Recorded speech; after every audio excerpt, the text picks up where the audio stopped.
And we are back. That we are. Oh my god. In your walls. In your walls. In your wells. I'm Sadako. Right Hello. Is there a bucket down there? Wouldn't you like to know? Hmm. One girl, one bucket. Oh, Ugh. shit. Oh, Oh no. I'm sorry for that one. I would just like to Hi, I- my name is Leah. Like I'd jail like to time for that formally one. apologize for Jail. Understandable. Have a nice day. Thank you all for having me. I really appreciate being here. Rest in peace. All right. So now we can talk shit now that she's gone. Yeah. Really enjoy having them on our game. God, who the fuck was that? Am I right? Well, since we're already here and you're starting us off, hey Leah, you want to tell everyone where they can find you? That's fair. I did start off kind of strong today. Hi, I'm Leah. I'm found at various places on social medias and here on Twitch at Amusing Thalia. I do a bunch of different things, usually with friends. On Monday, I have a cool little thing. I normally do a game with friends on Mondays and normally would be nearer tomorrow. However, a dear friend of mine is debuting streaming for the first time, and I'm going to be hanging out with her most of the day. And so I'm very excited about that. So if you want to find me, I might stream myself, but I'll be hanging out with Punky, who's a good friend of the channel and who is also around on the Suits days. So highly recommend you go follow her and check out her channel. She spent a lot of work and a lot more effort than I currently have in my channel on her debut. So I highly recommend going and checking her out. Otherwise, you can find me running Suits here on the other Sundays and on my channel on Thursdays. And maybe a new thing on Fridays coming up here in the near future. But that's all I got cooking right now until something else rolls into my lap. But thank you all for having me. And speaking of rolling into someone's lap, I'm gonna roll the talking skull into Skelly's. Oh, hi everybody. Hang on, I gotta adjust the skull. Give me a second. I gotta put it like in a nice little spot. Okay, there we go. Hi. My name's Skelly Alpha. You can find me on Twitch and Blue Sky under the same names. I do lots of art and tabletop stuff and lots of blocky Minecrafty games. I don't have a schedule for the next 2.5 weeks, so I'm just around and I'm going to be recovering from hopefully the upcoming surgery on Wednesday. So, yeah, if you see me around, I'll probably just be bopping around in voice calls and Discord. Probably not voice calls for the first week or so, since I'm not going to be able to breathe through my nose. So, but I'll make sure to stop by and say hi to everybody. But just going to be a hiatus, and maybe I'll have something fun to show that I'm preparing on the other side of the hiatus. So look forward to that. From there, I'll pass it on over to Kaz. Hi, I'm Kaz. You can find me on Instagram and Blue Sky at Kaztastrophe or as Sarcastic Vision, where I do cosplay stuff and art stuff. I am starting a new competition build on my cosplay on my cosplay accounts. I am starting or prepping for art fight on my art accounts. I have actually been on my good buddy Wayne the Unknown's YouTube channel in the past month. We did a video talking about cosplay contests with another two friends of ours, and then another video that's going up today, I think, where we chatted about my literal child obsession of Final Fantasy X, and that video is like 2 hours long because I cannot stop talking. So if you want to go check those out, that would be super appreciated. Wayne's a cool guy. But yeah, that's me. I'm going to hard throw the skull over to Saris. Hi, hello. You can find me all over the internet at TixDixel, where sometimes I'm doing stuff. Tomorrow, not entirely certain what's happening tomorrow, but as soon as I know, you will know, and I'll post it on my Blue Sky. Other than that, let's see here. We've got this upcoming Saturday where we are back at it again with a doubleheader, unless I'm mistaken, for both No Love War Extra here on this channel and then over on my channel for another episode of The Lost and the Found. I do want to take 2 seconds because he didn't boost it. There is a GoFundMe, and I would really appreciate it if, for me personally, if you went and either boosted it, shared it around, or if you have like a spare dollar, throw it in Skelly's direction, as insurance is terrible, and people deserve to have good health care. If you're selfish and you want something out of it, if you give enough, Skelly will run a Starstruck Odyssey campaign. So if you don't want to do it just for the altruism of helping out a really kind and genuine person, then maybe donate so you can see some cool sci-fi shit. I do really want to run that. I'm gonna be real. So Well, the link's in chat. There you go. Peer pressure. yeah, exactly. Yeah, exactly. So I guess if you don't want to just be a good person and donate, you can do it for selfish reasons, like a Starstruck Odyssey campaign. Yeah, that is an option. But yeah, if you could do that for me, pretty please, bats my eyes at you, I'd really, really appreciate that. Points and gun I'm at gonna- you. Right. And with that, I'm going to dribble the talking skull over to Zan. Hi, that's me. You can catch me tomorrow, twitch.tv/NanoScrim, streaming something. I think this is kind of up in the air. Then Tuesday, twitch.tv/Distortion Devil for some more Vecna Eve of Ruin. Then on, not Thursday, oh my gosh, Saturday. Oh my gosh, yeah, I'm off the rest of the week. That's weird. What am I going to do with myself? Well, regardless, Saturday, twitch.tv/ The Unexpectables, 6 p.m. PST. We have some more Fool's Guilt. And I think that's it for me. You can catch everything else I'm doing and when I'm doing it over on my Blue Sky at Soundscrim, where I post all of that stuff. But aside from that, that's me. I will gently place the talking skull into the skeletal hands of my fellow boner. Burn up on. Well, yes, thank you. I am a proud boner. But yeah, hi, you've already found me here at twitch.tv/BurnoutVaughn. You can find me on Blue Sky on YouTube at Burnout Vaughn, over on Patreon, Burnout Spar. Yeah. I'll also be probably lurking around, helping and jumping in whatever games Punky has going on their debut, so check out Punky _0_ no, it's O's, not zeros. _O. But yeah, check out that on Monday. Tuesday, yep, we just want Alpha to have a good time recovering, so no Cosmic Caper for the next 2-ish weeks, so keep an eye out for that when it comes back. Then following Def that, see where I'm at. We'll def see where I'm at approaching the 9th. True, but recover first, possibly game later. Yeah.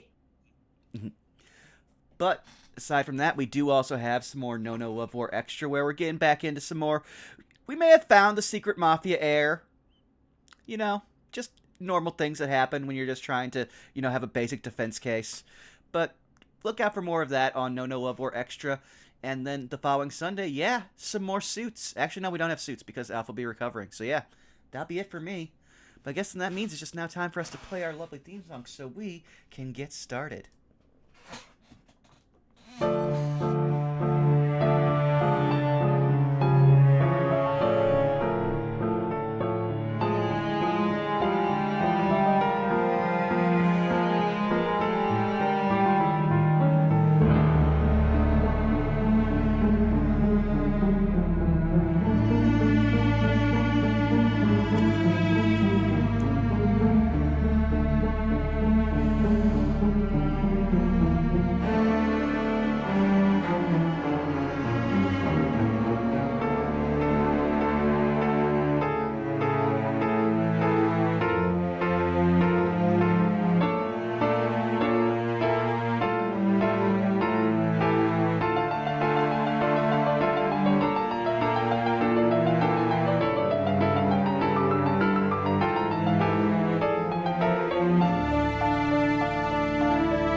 He returns.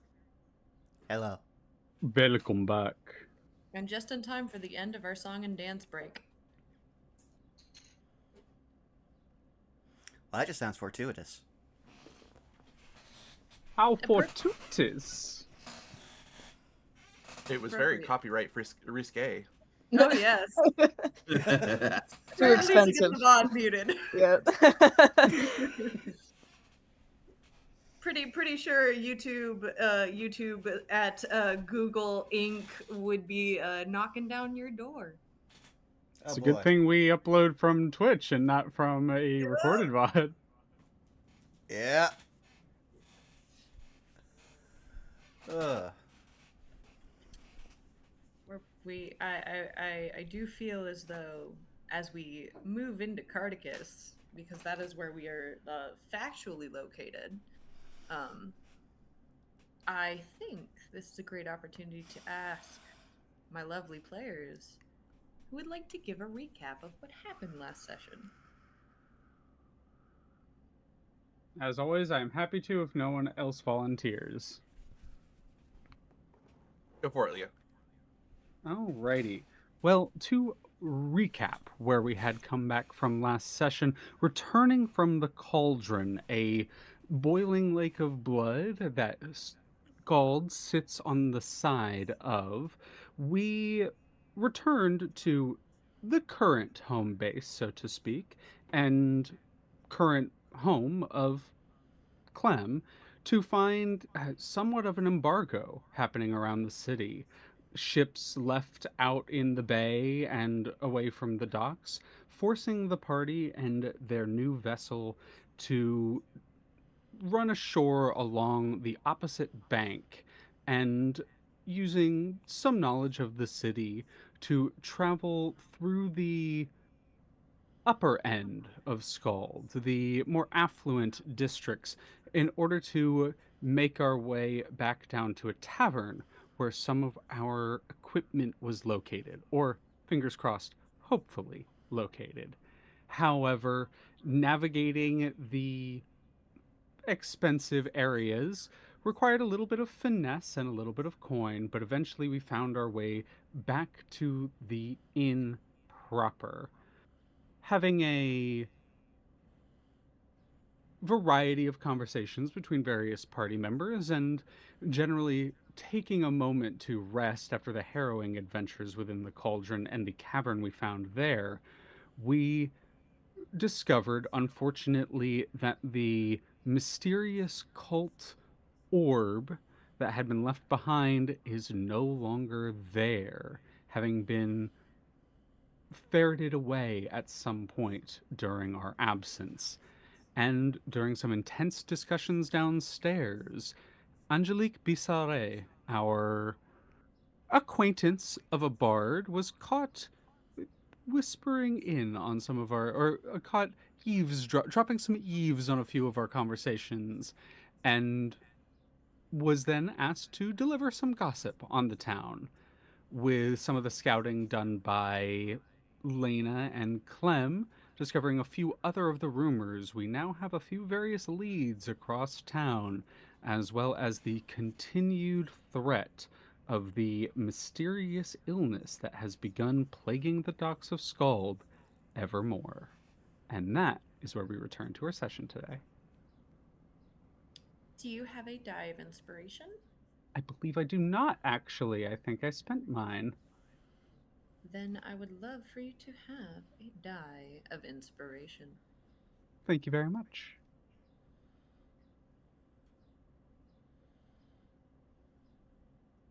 We open to a lull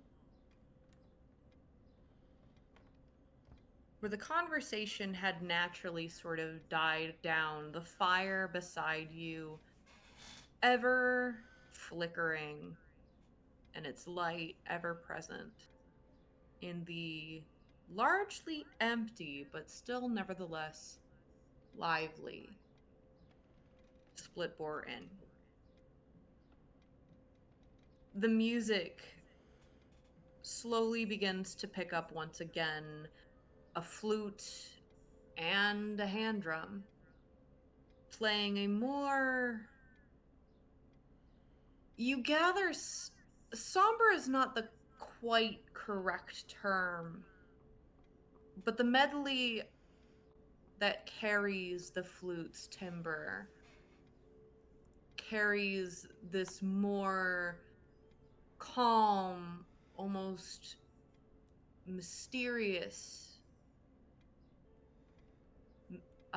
tune in its wake, as if matching the energy that the five of you have brought in to the inn. At this point, meals, though slim, have been served. Each of you been given a bowl of what you can determine is some sort of lamb stew. There are some vegetables like tomatoes or something of the equivalent, potatoes again or something of the equivalent, and a hint of spice, which, if you remember the last time you were here collectively, you remember the food being bland at best, empty at worst, now seemingly full with a bit more flavor than you anticipated.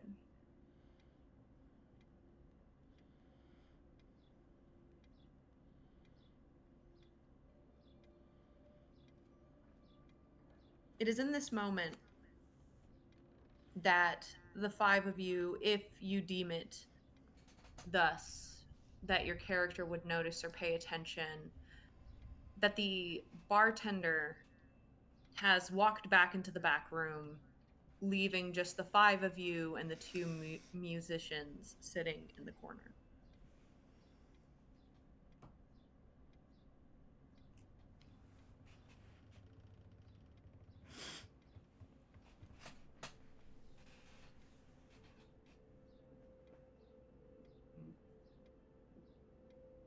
Lena would obviously be eating their meal, a little bit caught off guard by the slight snap of the meal compared to last time. But would look up toward Razvan,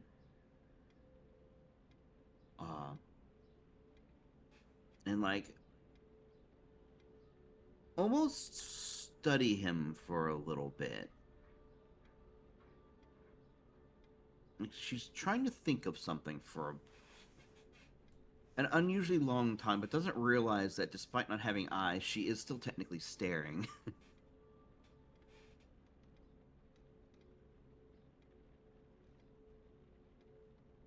Is this an obvious thing?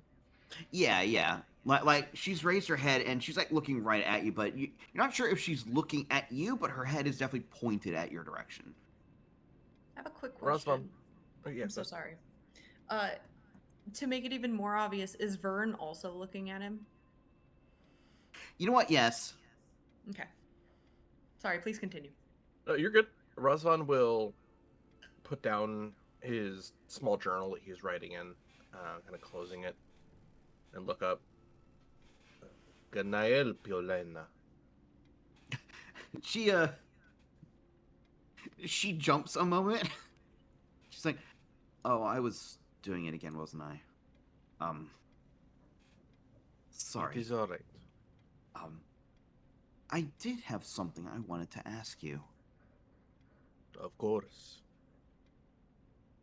You know, some of the other members of our troop have talked a good bit about ourselves between each other. Now, I've not heard much about you. I suppose it's a bit of a relaxing moment. But I did want to ask a little bit about yourself.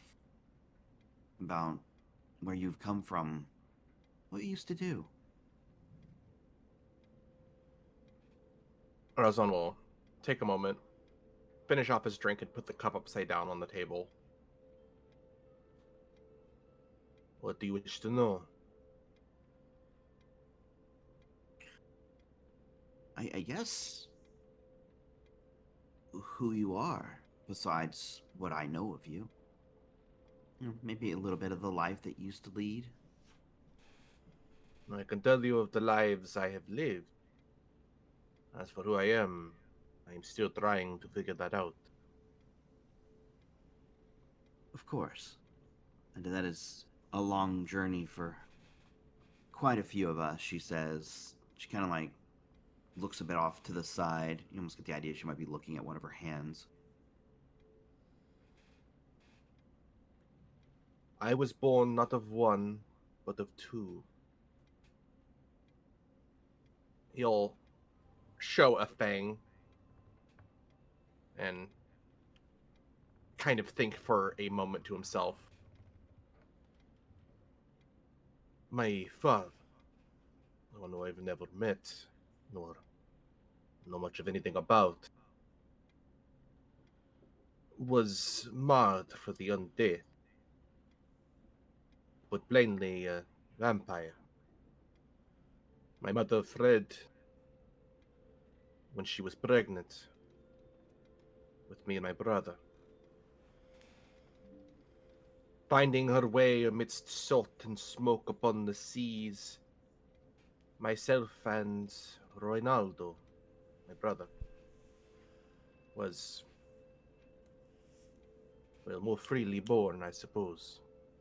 The sun was not toxic to us like it was for those of, I suppose, part of my lineage.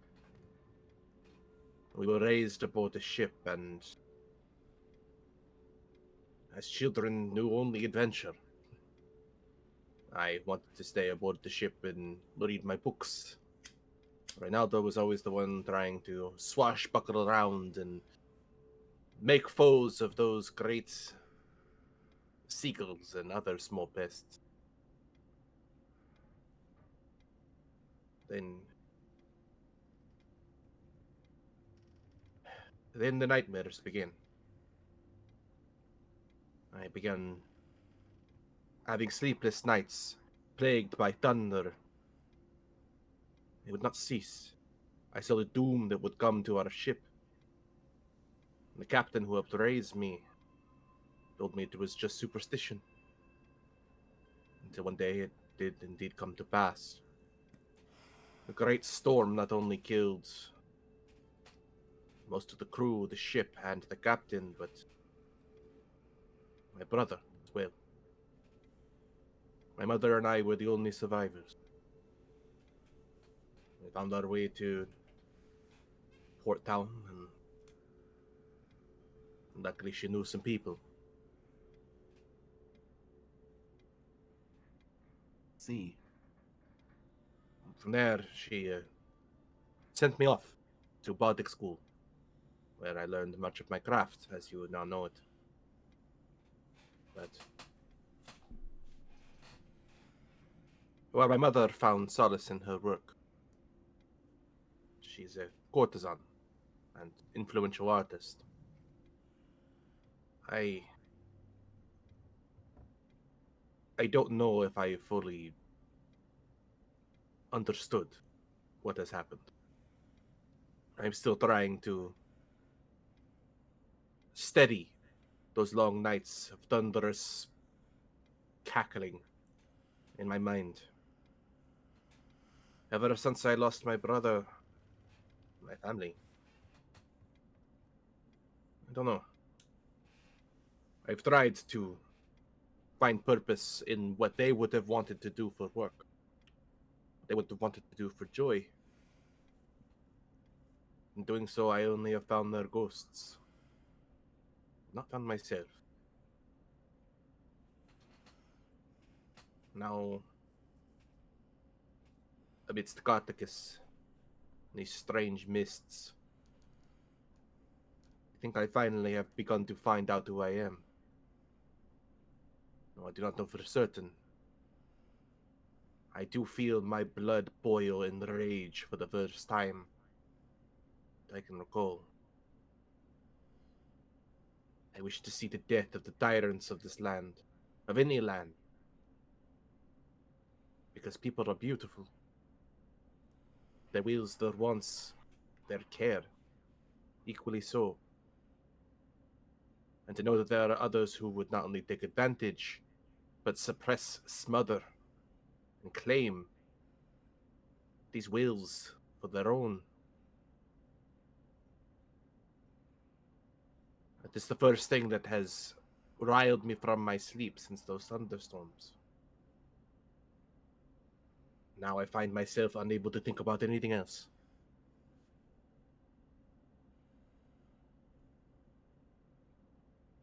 Clem, while you two are talking, sitting at the same table with you two, just as you finish that sentence, raises a cup in sort of, not quite toast, but in like cheers to that sort of. And I'm like facing away from you two talking, just staring at Angelique while to give y'all a private conversation. Will that suffice as an answer, Lena? Absolutely. And also, I guess, gives a little understanding to a little bit of how it seemed like you really took to the ship and sailing, to at least some degree. It is a second nature for me. I do feel rather at home aboard the ship, but it does not feel like my home. That makes a form of sense to you. Yes. But, apologies if I might have been prying a little too much. I just... Not at all. You were the first one to ask me of such. That being said, I am all too happy to oblige, considering everything that you have endured and survived already. If learning more about my story helps bring some comfort, I am happy to tell you. As always, Lena,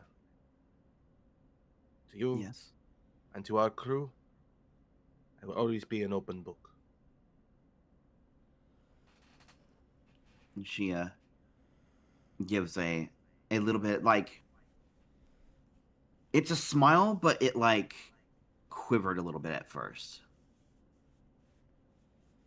Like maybe there was like an extra thought there or something. It doesn't really take an insight to notice it.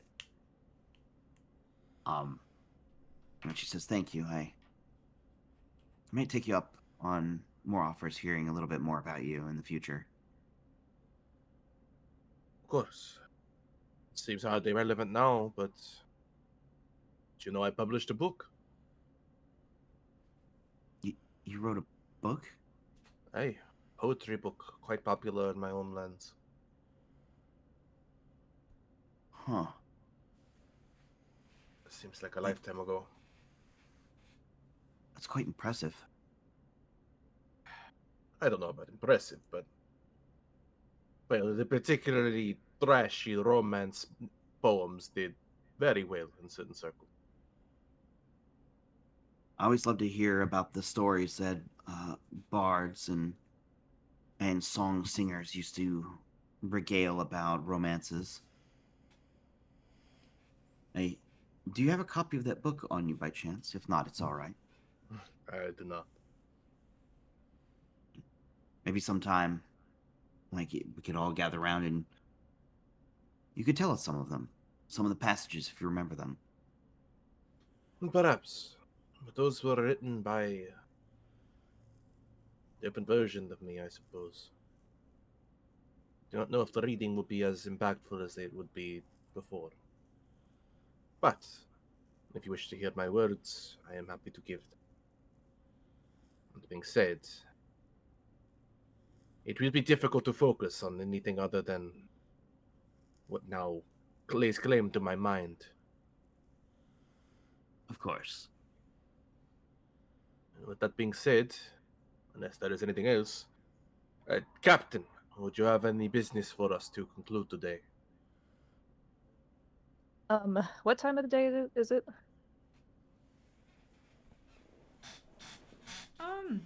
It is still early, like late afternoon, early evening. The sun has not yet gone down, but it is, getting to be time when the average folk starts beginning to wind down for the day. Not quite final meal time, but of course, given your adventures today, time feels a little skewed, a little off. So having an early meal doesn't necessarily seem like a bad idea. Well, I know that some of us still have some things we'd like to attend to in the city, but we should also make sure to not leave our ship unattended for too long. So, if it's all right with everyone, how about we part ways and attend to things separately, and we can reconvene either here or reconvene on the ship later? That sounds more than reasonable, Captain. I was planning on making a brief stop at my home in the temple nearby.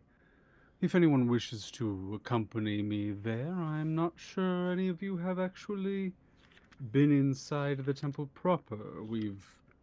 I know you've been to my little, abode out back, but the Temple of the Old Song is quite beautiful. And I am looking at Rosvan, like, pointedly when I say this.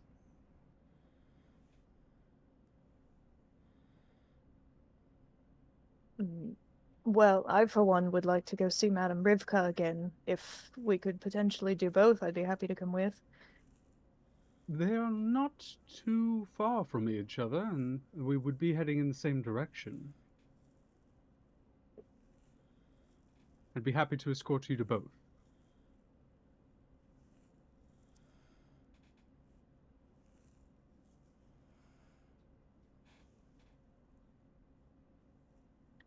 What of you, Branson?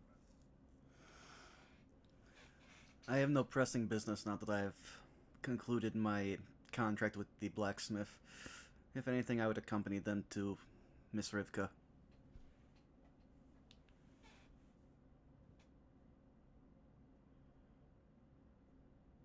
And you, Lena? Have you any business in the city still? Hmm. The only thing I could potentially think of is in our new pursuits involving the alchemy. I was considering stopping by Lychee's wares. I will say, you may head to Lychee. I'm sure that they would have something for you, but Rivka taught with me everything I know about herbalism. I was but a novice before her tutelage. Should you wish to accompany and potentially glean more, that may be the place to do so. That's not a Well, bad then, idea. I would not mind that. Like, we can always stop by. We can always stop by uh, the shop that Lychee has when you get the chance. I need to relook up the name of the shop. Give me a second. It's in Obsidian. I keep stuttering and missing it. why don't Ye- we first head to Lychee, we might as well check in anyways, then head towards the other two altogether then. Sounds like a plan to me. That's good. Indoor Outpost. Got it. To the Indoor Outpost, then.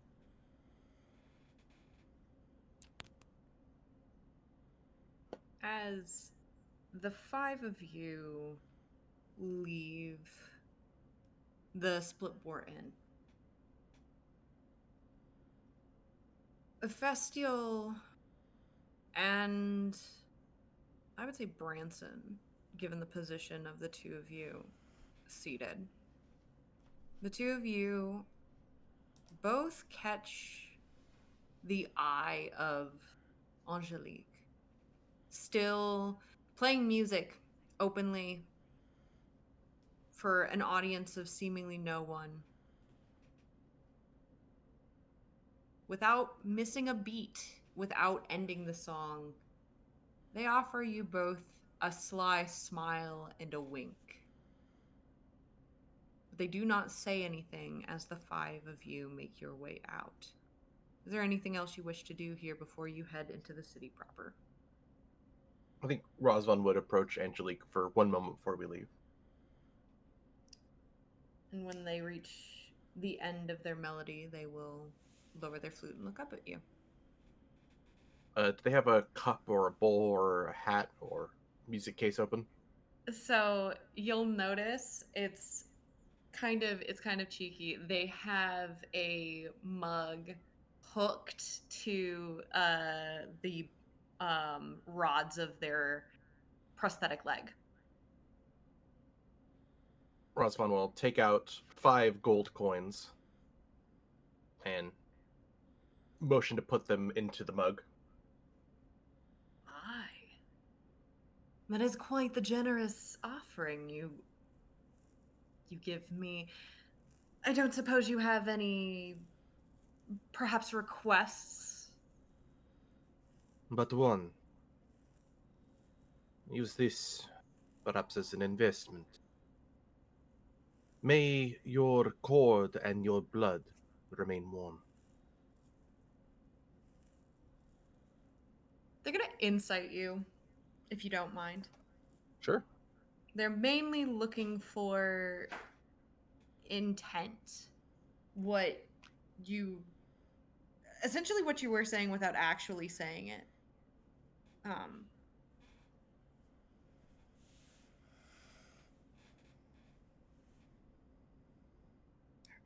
and that would be not shabby. That's a 17. He's genuinely trying to open up connection. Okay. Well, an investment I shall make. Certainly this will go far as opportunities go and as far as upgrades. If we do not collect our winnings, do not help each other, we're no better than those who would claim to be our masters.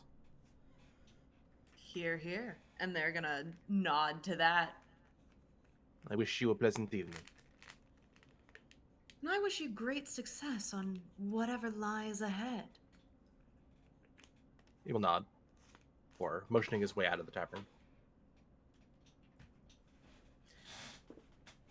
And the 5 of you make your way into the not so busy streets of Lower Skald.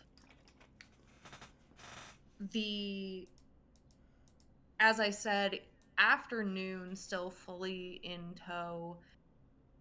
People minding their own business, but many people are working or trying to work. You do see, as you travel towards the innermost part of the city, you do see a couple of folks singing their own songs, playing their own tunes. For those of you who choose to listen, you hear a couple of measures about a great adventure. One full of tragedy. You hear a story having to deal with necromancy.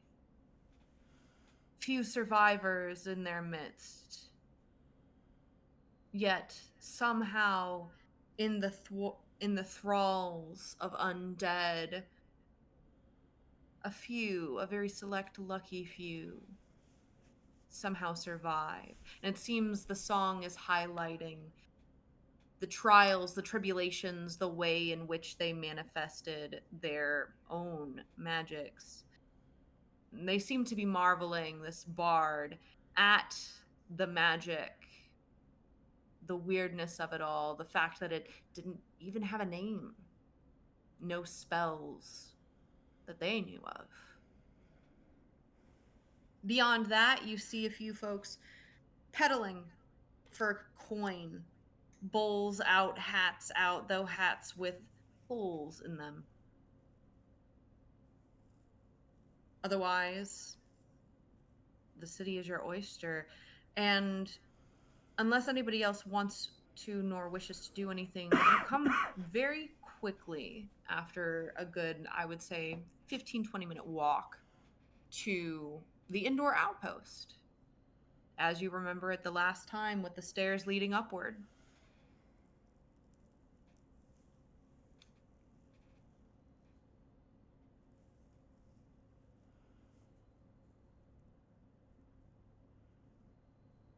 it would be good to catch up again. I assume that we also may be in need of some other supplies as we travel, just to be safe. Indeed. Is the door open or is it? It is closed, but you see a little oh gosh, what are they called? Like a mini tapestry, just a little sign that has some very plain but very nice embroidery on it that says open. Rasvan will open the door for his fellows.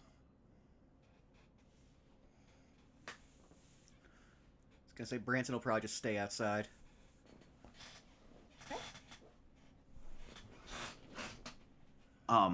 Before going inside, Lena would turn back and see that Branson's hanging back and say, did you want us to pick you up anything? He'll just like still be just staring out, watching people on the street, be like, "No, just let me know if there's anything I need to carry for the ship supplies." Understood. And she would head inside.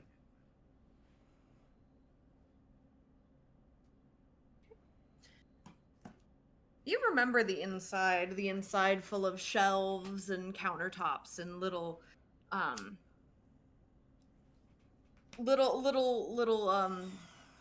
cabinets here and there.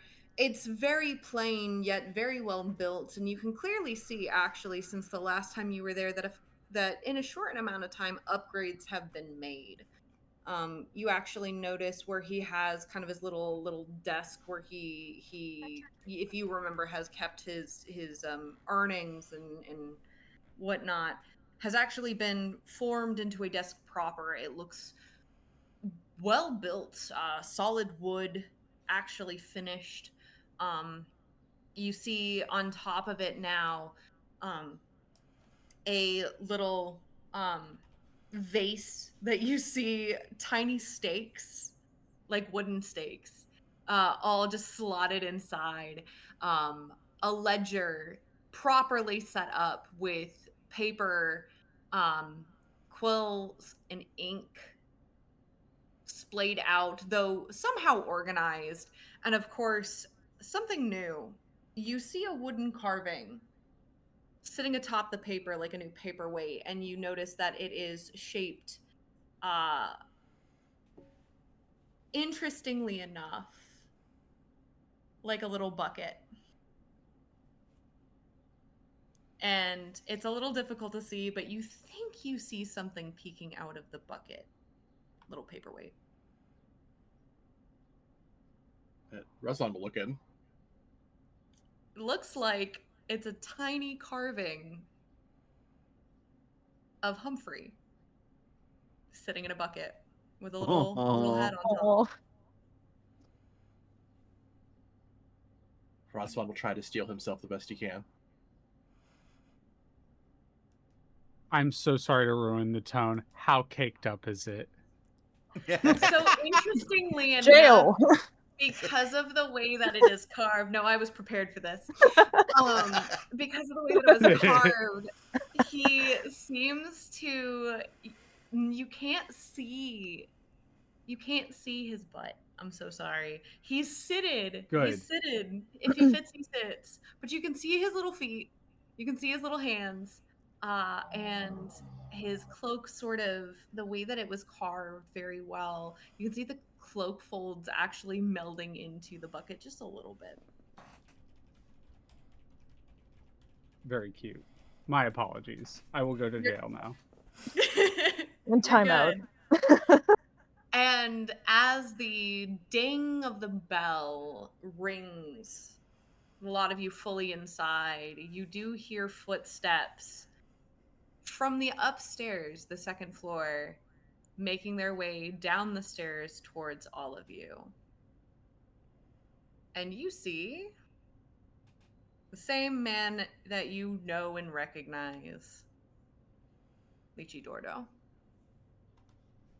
Well, back in my shop once again.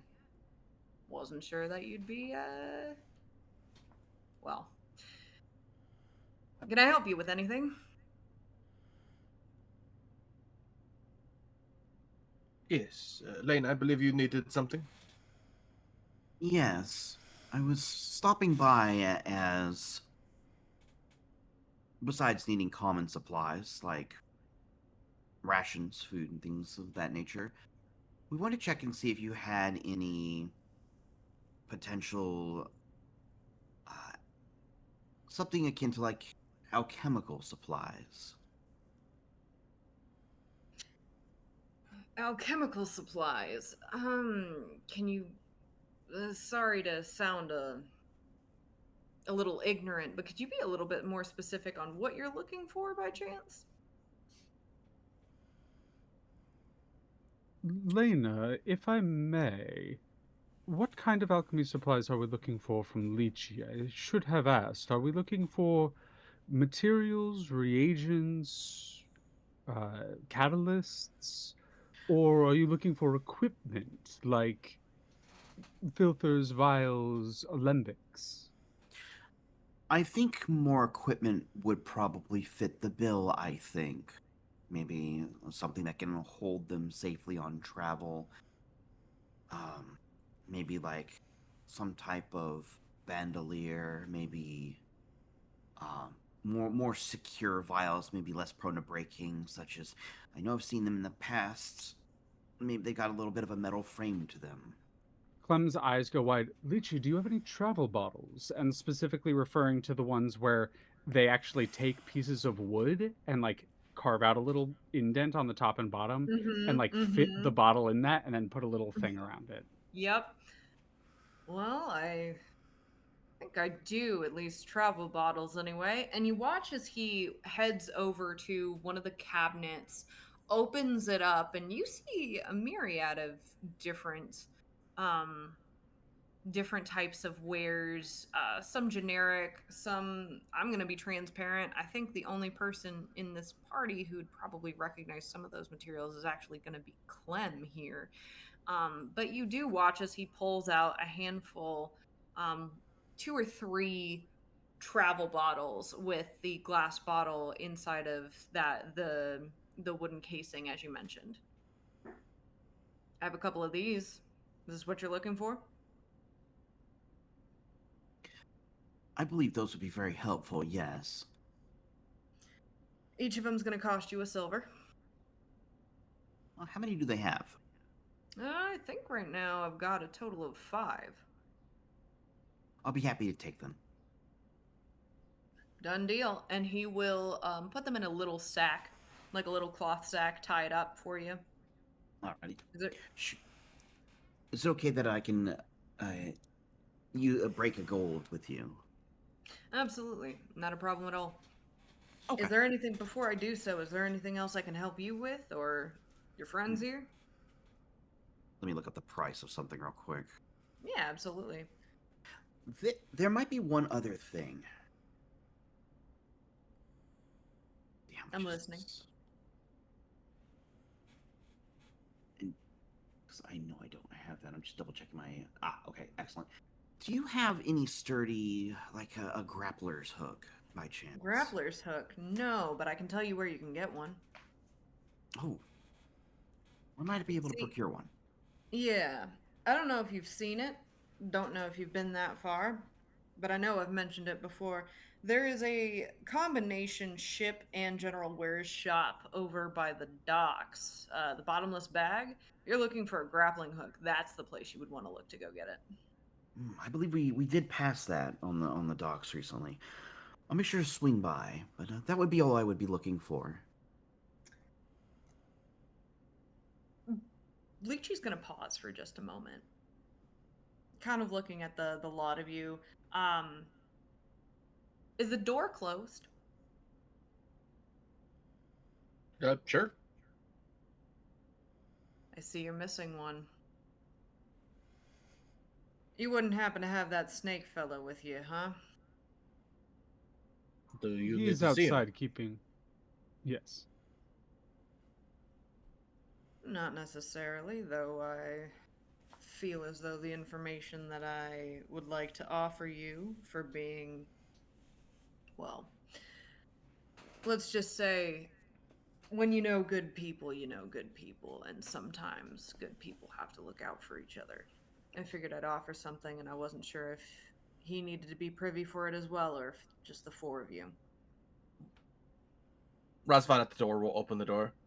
Branson, get in here.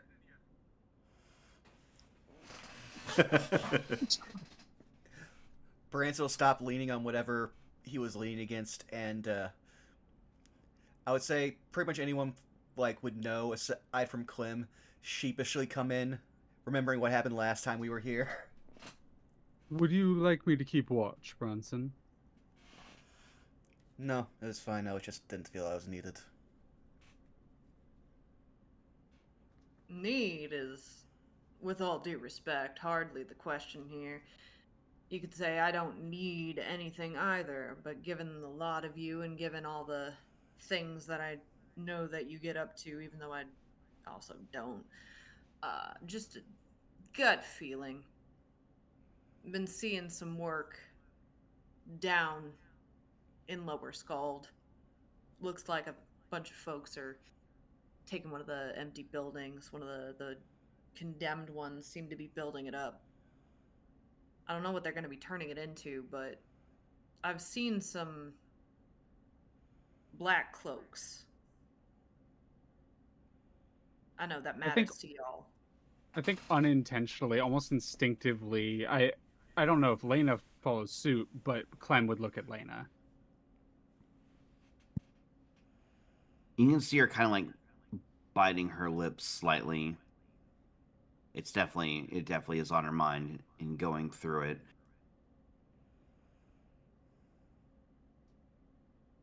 Like I said, I don't know much about what y'all are doing, but I do remember that being a thing that you guys care about. I figured I'd offer that as a heads up. Possibly put it on your radar. Thank you. Hey, like I said, you keep coming in here bringing me business, and you got me here safely all the way from Melancholy, so I cannot complain. And I'd hazard a guess, be ashamed to see, oh, I don't know, something slip under your radar that doesn't need to be hidden.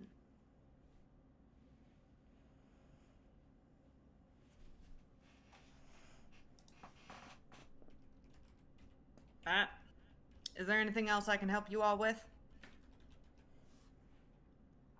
Well, I could perhaps use upgrade armor. Looking for some form of plate. Plate?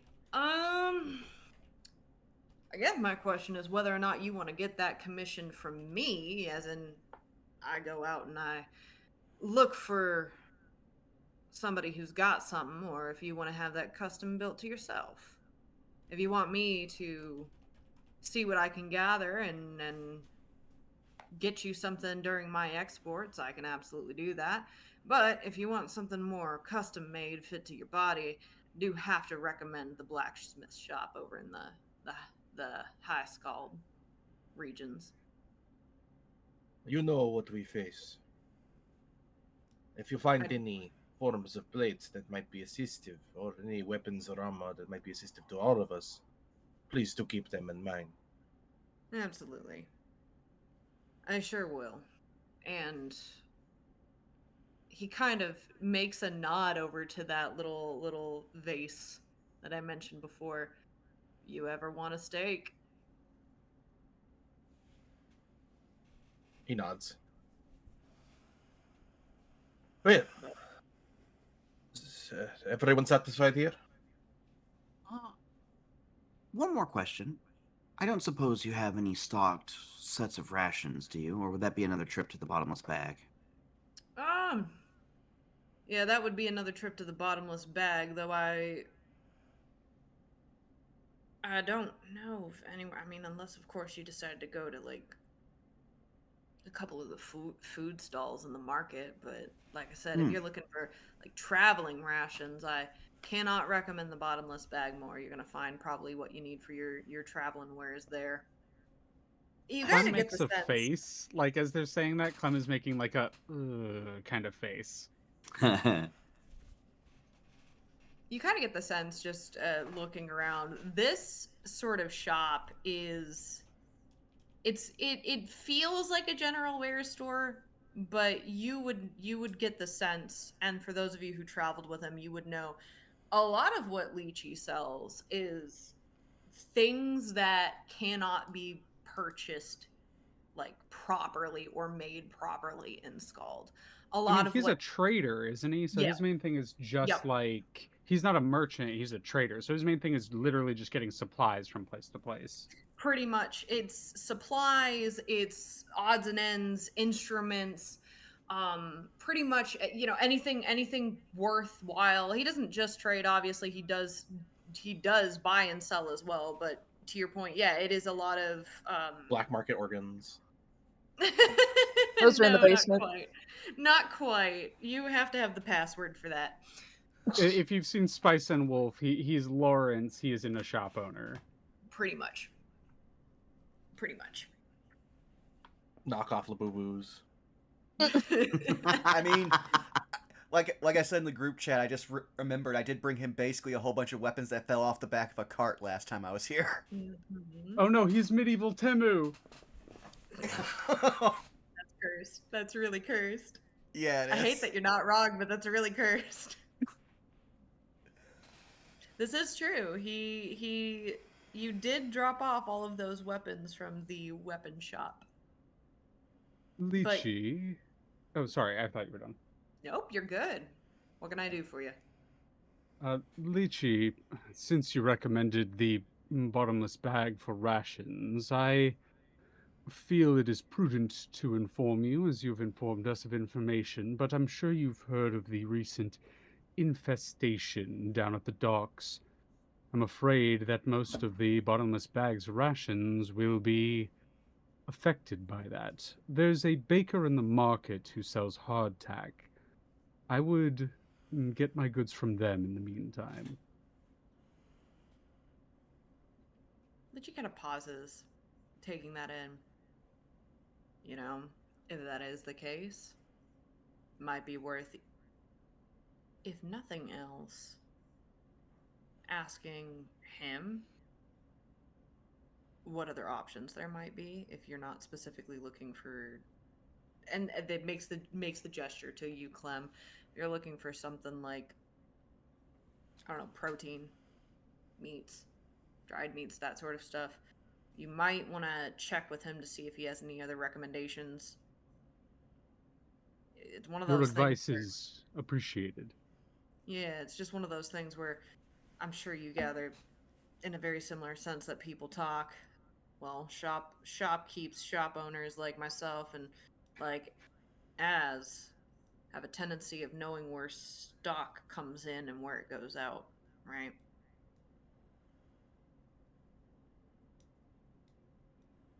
I'm just kind of nods. Nevertheless, um, yeah, is there anything else that you think I can help you with or point you in the right direction?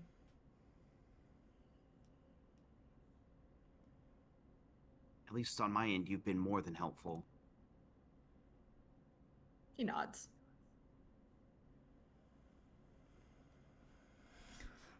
Well then, I hope you make good use of those travel bottles there, and if you ever need more odd things, or hey, you ever want to trade, you know where to find me. Don't go too far without an escort.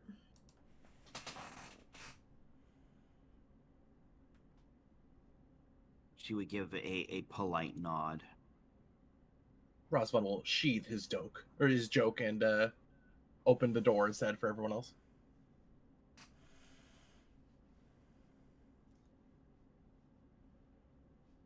Now I want to know about the joke. I also want to hear the joke. Well, too bad. We're leaving. Dang. I'm side-eyeing you. I'm doing the two finger stare.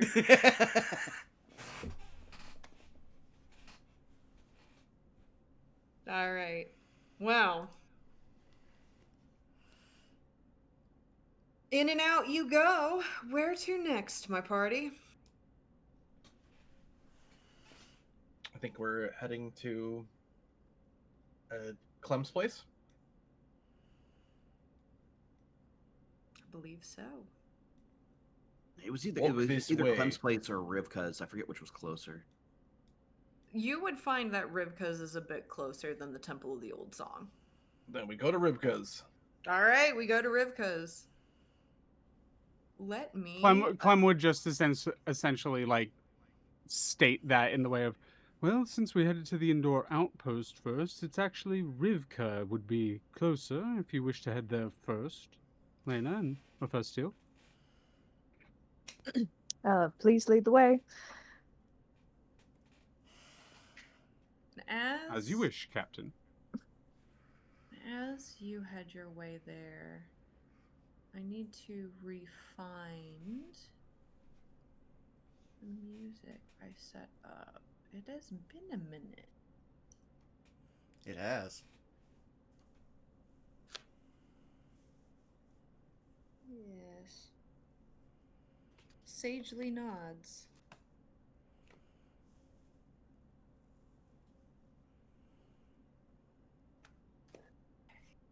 Let me double check something really, really quickly.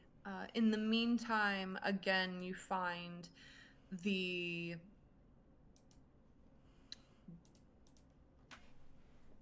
path rather empty. You still hear the songs filling your ears. There doesn't seem to be much in the way of happenings. At least not for now. Eve?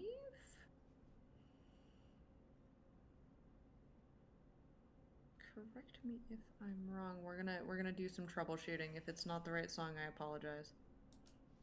All good.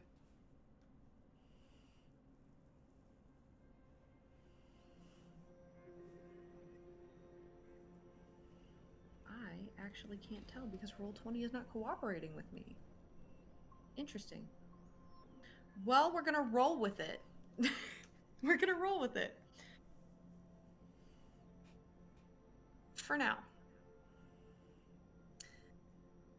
As you reapproach the Lehr estate, once again greeted by a vibrant garden, and with the fungal infestation on your mind, the thought passes in your head to do a quick check in the area around you, and yet somehow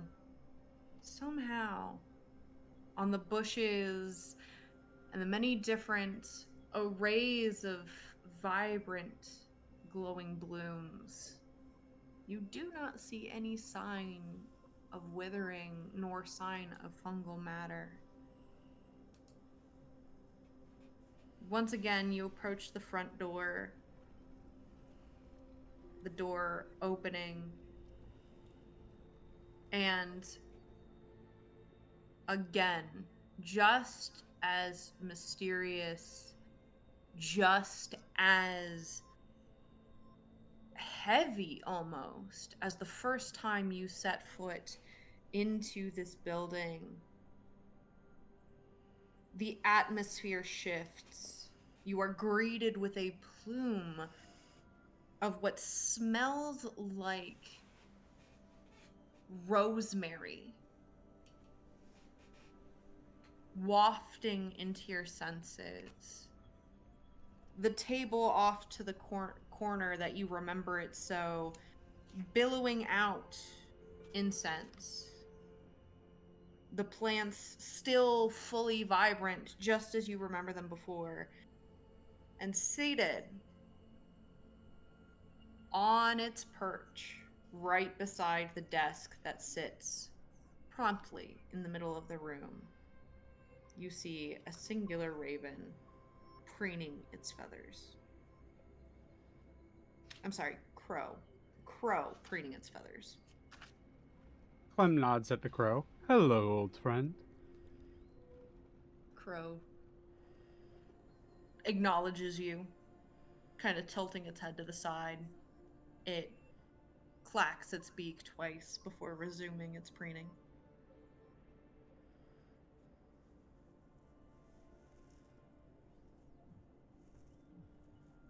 Madame, we have returned.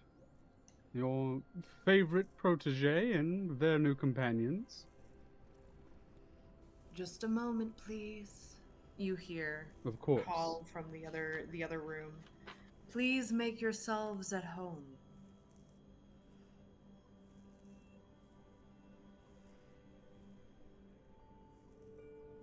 You notice as she says that the fireplace instantly ignites into a very hot but very cozy flame.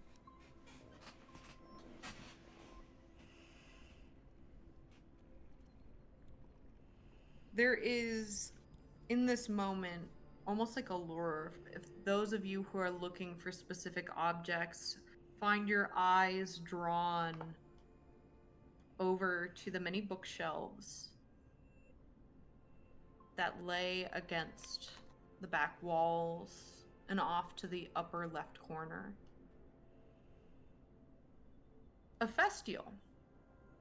As you enter in here, for a moment, you almost feel as though there are eyes on you, and you would expect it to be that of the crow. But again, as you look at the crow is preening its feathers.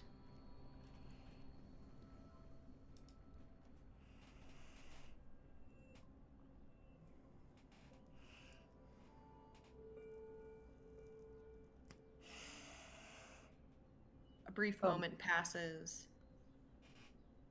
and once again, the woman that you remember from before, Rivka, in the flesh, enters from the door to your right. Good afternoon.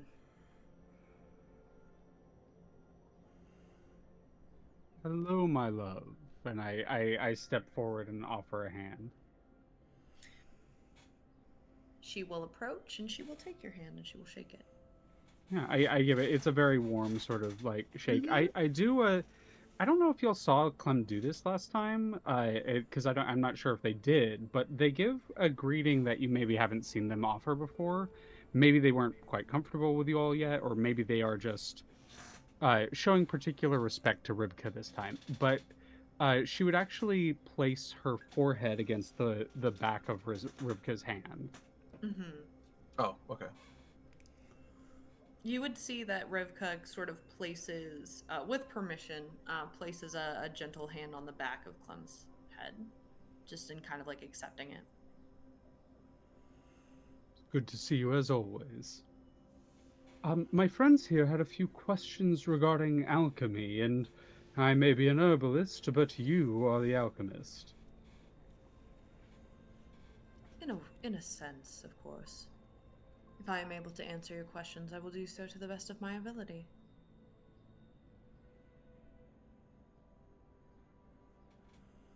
In- Ophastiel steps forward. Actually, madam, I was wondering if I could pick your brain about something we were trying to, I suppose, eliminate? And Certainly wouldn't be opposed to hearing you out. Granted, it's been quite a while. I used to dabble in a little bit of alchemy myself, but what troubles me is not really being familiar with anything native to Kartakas. However, and I'm sure you've seen it too, been studying the black rot that has been plaguing much of Skald and in other areas of Kartakas as well. And I have some information about it, but I'm not really sure what to do with it. Well, I may not necessarily be extremely knowledgeable about the natural, and certainly not necessarily about fungus, but if I'm able to help you, I will. Well, really, I'm curious if there's anything natural or unnatural that we might get our hands on that is perhaps radiant in nature, be it by blessing or something of the like. Are you looking for items? Are you looking for spells? What is it that you are looking for? Well, at this rate, anything. Spells, less so. Me and my companion over there, and he nods his head at Branson, have a little bit of access to magic like that, but it's not something that we can just do in broad daylight, you see. Not without occurring a lot of stares and questions. Yes, I do understand that. Let me take a look at what I have here and see if I can find something that might be of use to you. Please, feel free to take a seat at the table, and of course, if you so wish, I can put a kettle on for you if you would like some tea. You Oh, handle the business. I will cover the kettle. Very well. And you notice that she begins sort of looking about the many different things on her shelves, seemingly like picking up perhaps like a stone and then shaking her head and putting it back down. This goes on for a bit of time, and I'm gonna sort of open it up to you all in just a moment while I really quickly look through my notes.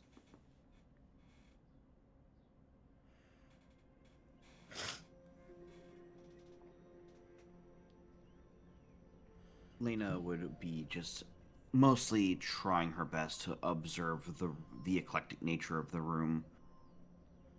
There's something like strangely cozy about it to her. It does have a very cozy feel. It's very mysterious, and yet somehow you feel it feels like, and I feel like this is appropriate to say for Lena especially. It feels like a grandmother's kitchen almost. Like an air of mystery to it that is incredibly like divine and incredibly like, oh, like there's like energy in this space, and yet somehow you feel right at home. Every object she can sense probably has a story behind it, and that's the fun part. Undoubtedly.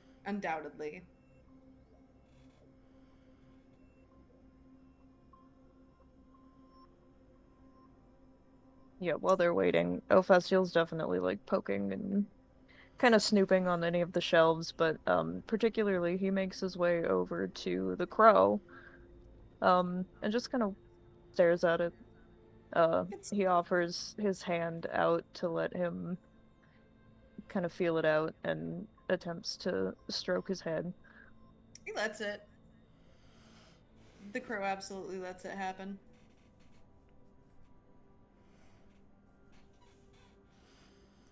You get the sense that as it kind of nuzzles its beak into your hand, that it's very content with this.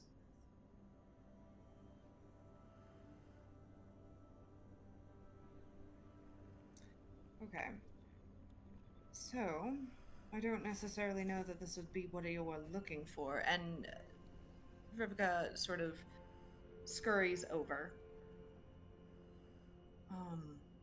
But if you are looking for radiance, we do have something that might, keyword might be something that you are looking for. It also might not be. And what she places in your hand, Ephestial, is this very vibrant prism. You see this, it almost looks like a quartz, but it has this sort of almost rainbow sheen to it.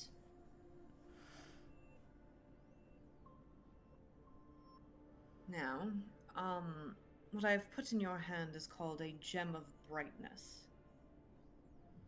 It has the ability to create an incredibly bright light for a time, but it also has the capacity to flare and become extremely blinding, so I would be cautious with it.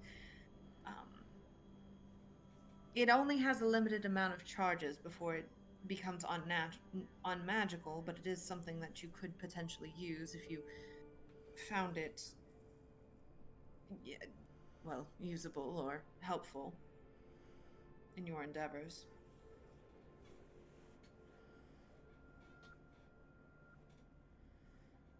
Thank you. Do you perchance think that there would be a way to infuse this into other substances? When you say infuse, what do you mean? Oh, like if you were to cook certain properties together, it creates like salves or something that is a little bit more applicable without other conditions being needed. I suppose you could potentially embed it into this specific item could be embedded into, say, clothing or jewelry, or perhaps, and she will gesture to Branson, armor. Though I don't necessarily know, based on what you're implying, whether or not that would be something that you are looking for.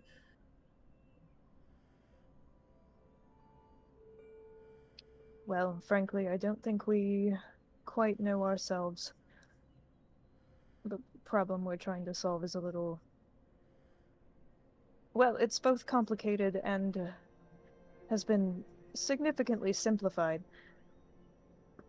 It's more of finding a way to mass produce it, I guess. Hmm. I don't think mass producing it would be an easy feat for certain. I mean, enchanting even a single gem into a magical item takes quite the bit of energy, and to be completely transparent, quite a lot of resources. Yeah, that's what I was afraid of.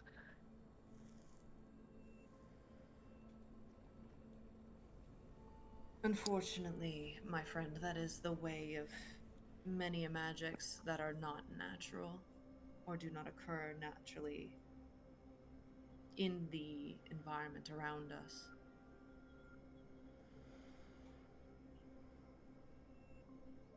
But if you would like, I can always take a second gander at what I have and see if there's something more suitable to what your intentions are.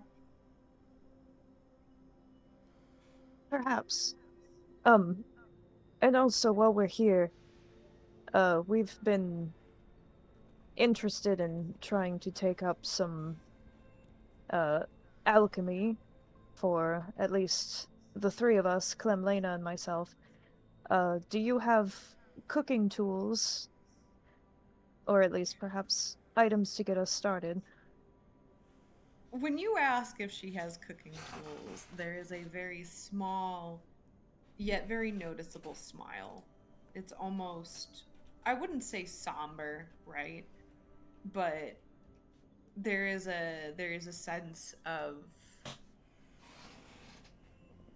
almost, it's not somber, but it's almost like it's laden with more complicated feelings. Of course, I absolutely have many different things that you might find useful. Please give me just a moment. And she once again will sort of give you a bit of a bow, and she will head out that door towards the right. Doesn't take her long at all before she returns with a rather large pot, a couple of like a ladle and like a couple of spoons. Do you think this would suffice? Well, probably for now. For the sake of ease, go ahead and add cooking one set of cooking utensils to your inventory.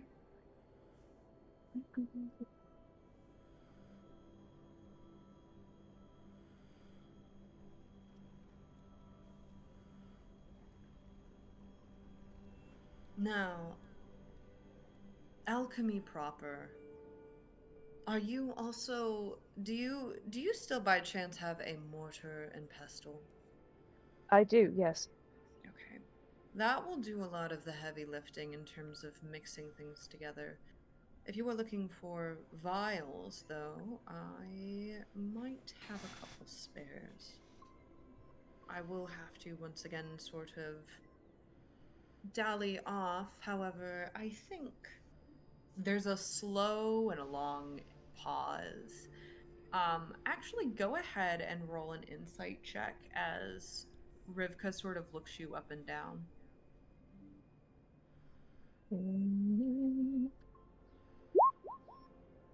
That would be a nat one. Just looking at you a little long and a little hard, and honestly, you're not sure how you feel about it.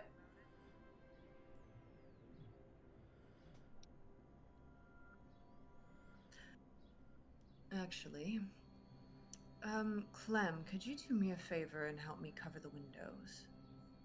One moment. I am finishing pouring the tea, and I step back over and place a tray with uh, tea now poured into a steeping pot, like from kettle into a steeping Mm-hmm. pot, with a bunch of cups set out. And I kind of bow at the group a little bit, and I begin making my way across the home and start drawing the curtains.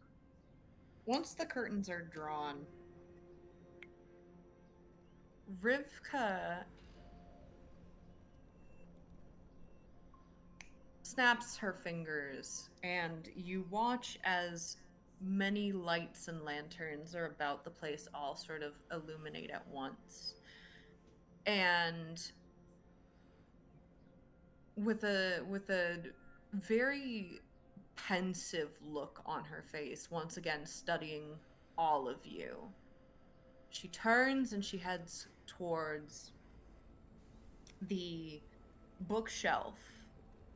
She actually pulls off a tiny little crystal ball off of its little stand, which you now recognize is this little metallic, almost engraved sort of set.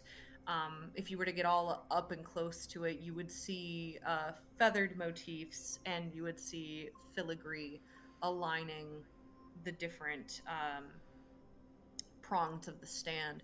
As she does so, you see the crystal flicker green twice. You hear a ka-chink, and the physical bookshelf that she is standing in front of sinks into the floor and slowly sweeps open, revealing a secret passage. Have I seen this before? You have not. Rivka, after all these years, you continue to surprise me. When were you going to show me this, if ever? Only in times deemed necessary. And given the plight of you and your friends, I think it is necessary. Come. And she, without another word, turns and starts heading down the stairs beyond the bookshelves. I like pack up the tea on like the tray and like I begin walking it down the stairs. Does everyone follow? Yes. Yeah. Yes. You watch as the darkness fades the moment she sets foot into this room. A entire set lining almost close to the ceiling, shelves of candles all illuminate at once, filling the space with an ambient light. Your eye immediately draws to yet another set of shelves, but this time the books are older. They look far more ancient, far more ragged than any other book or any other material in the rest of the space. To the back right, you see, believe it or not, what looks to be an elaborate, I guess the best word is a combination sundial and moondial, but with a like a giant bluish crystal hanging from like a rope set up above it, and you watch as the light glitters and billows, almost cascading onto this contraption, illuminating it full of spectral light. And as it does so, you watch in real time as some of the metallic orbiting rings begin to move and adjust. You see as well, in this particular space, you see a massive, what almost looks like an altar. It's a bowl, marble, porcelain even, um, with a myriad of different sort of engravings and designs covering the outside, standing atop a structured pedestal, wooden, covered in vines that seem to grow straight out of the ground and just hold it up as if the vines themselves kept it in place. You see as well a massive table that is covered in what I can only describe to you as a myriad of circles and shapes, runes, designs. If anyone is interested or believes that they have the capacity, they may try an Arcana check, but anyone who is not a full caster will have disadvantage. Might as well. Yeah, Ophelia will look maybe not necessarily for understanding them, but for familiarity with anything they've seen before. Sure. It's a My 12. There we go. Okay. 11. 12 and 11. The two of you cannot read this, which makes sense. And I will get to that 18 in just a moment. The two of you cannot read this. It makes total sense. But what you can tell is that whatever is at work here at this table is probably some sort of I would say spell setup for some sort of really powerful magic. I'm gonna ask Zan, what does Razvan know of wizards? A decent amount, I would say. Most of his spell work he's probably learned from wizards. Yeah, you've seen something similar to this. Maybe not exact for obvious reasons, but you would recognize this as a rather large, um, spell array. And at a quick glance, though you cannot necessarily determine what it is specifically, you can tell this is something that is in the school of divination. It appears to be some kind of divination magic. That is correct. I have always been, to some extent, very keen with the ability to have sight. and to be able to see beyond what cannot physically be seen.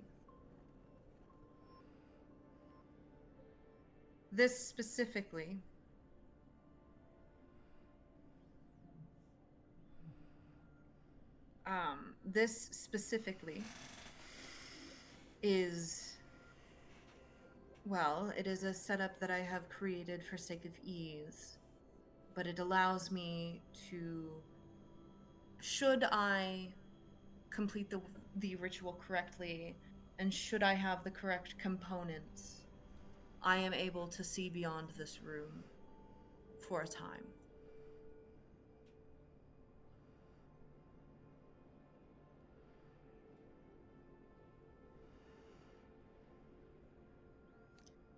It is at this moment where she then turns and she walks over to what you now notice is a large, what seems to be a chest. As she flicks it open, it opens actually like a multi-layered, the best word I've got is caboodle. And you see a bunch of different spell components and tools and whatnot that you would really quickly realize are very clearly not for sale. And she reaches in and she pulls out a full set of glass vials. She does not have a stand for it though. And she will head over to you with a set of 6 and hold them out. Do you believe that this would suffice?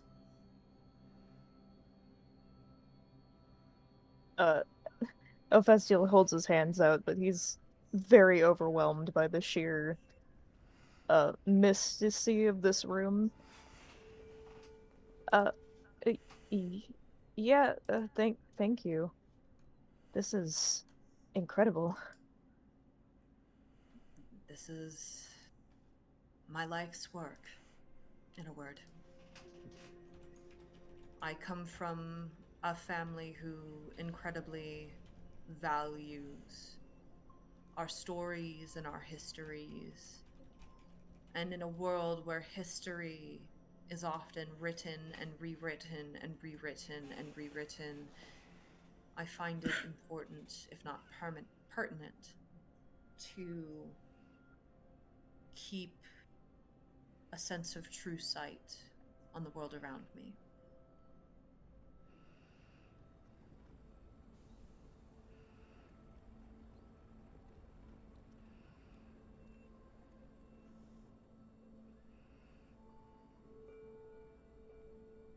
It is at this point where Rivka will look to you, Clem. The main reason I have not taken you down here is not because of a lack of trust, but it is because the things of which I keep here are a bit beyond the capabilities of an apprentice. I am not much of an arcanist. I have spoken to you about my abilities. They are gifts, boons, protections.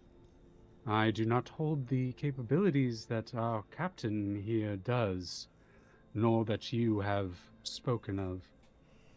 I hope you did not. I hope I did not seem as though I thought I did not have your trust.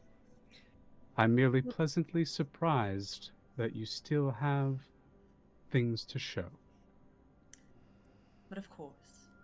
And there is a small smile that tugs at her lips.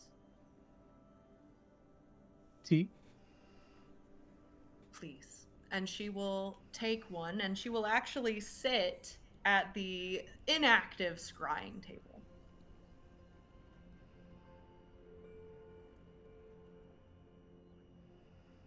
You're welcome to join me here, or if you find it more comfortable to go upstairs, we may venture back. Whatever best suits you and your companions. Are there other seats down here? There are. You see that there are a total of 6. I will take a seat at one, furthest from her.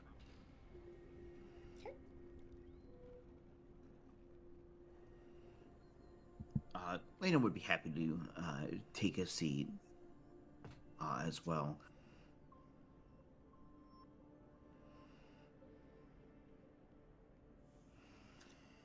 It is incredibly quiet down here. You do not hear the ambient sounds of music from outside. The most you hear is yourselves talking, perhaps your own thoughts, your own breathing.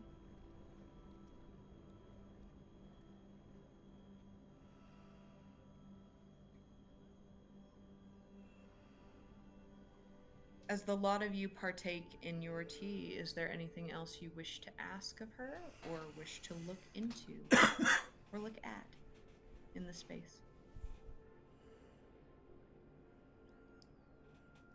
I would say Brance would probably come forward and slowly start pulling out. Well, actually, he wouldn't pull it out yet. He'd be like, I am curious. There's a bit of magic that is somewhat commonplace in the lands I come from, but I have not been able to find anyone with the capability since coming here. Would you happen to have the ability to magically repair something if all the pieces were present? Me double check really quickly to make sure that what she is able to do.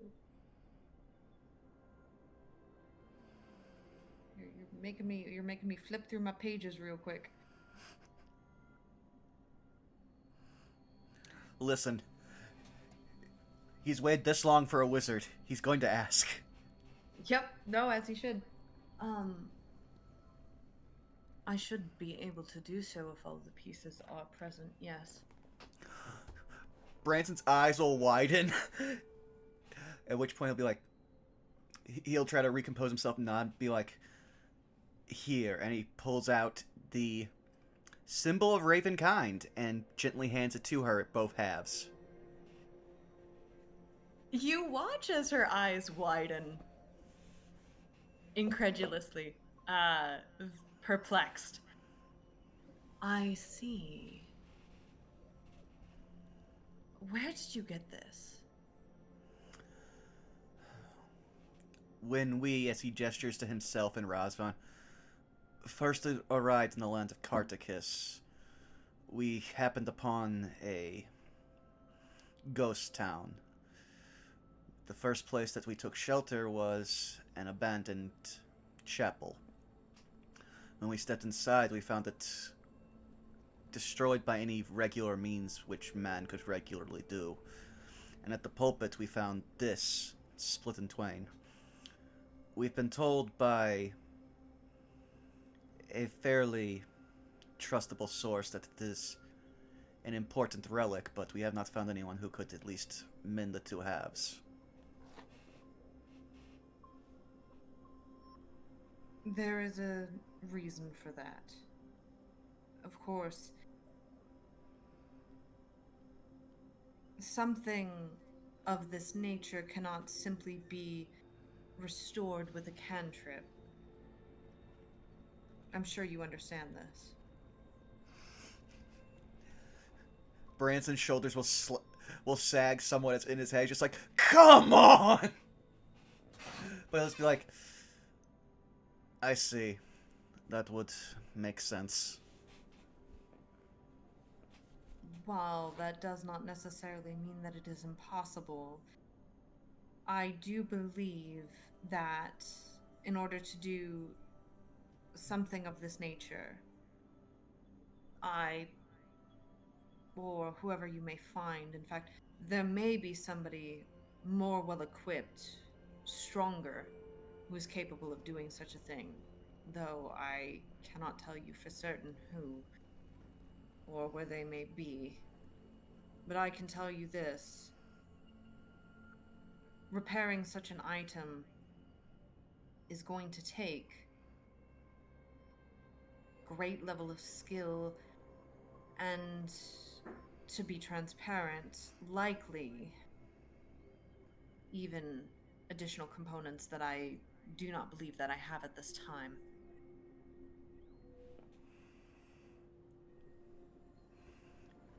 I see.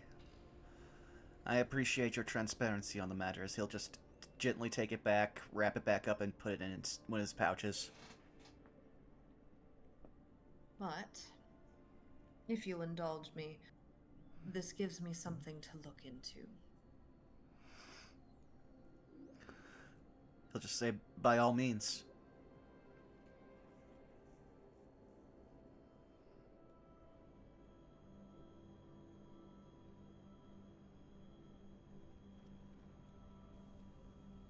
I apologize that I'm not quite best suited at this time, but again, if you give me some time, I will certainly look into it and see what can be done. At least if I can't point you in the right direction of the materials, I might be able to find who exactly you would need to speak to. I would be greatly in your debt. She'll nod.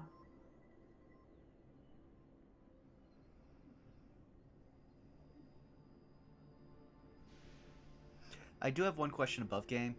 Like, it doesn't need to be asked in game, but did the crow follow us down here? I was just making sure if I missed it. Nope. Still upstairs. Gotcha. Okay. Yep. There's just the 6 of you down here.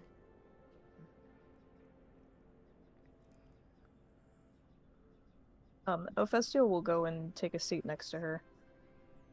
I have one more question regarding man. some very strange research that we had discovered quite far away from here.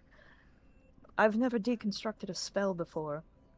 And he reaches into his bag and pulls out the deconstructed spells that they had found in the cauldron cave. She will, if you give them to her, she will take them.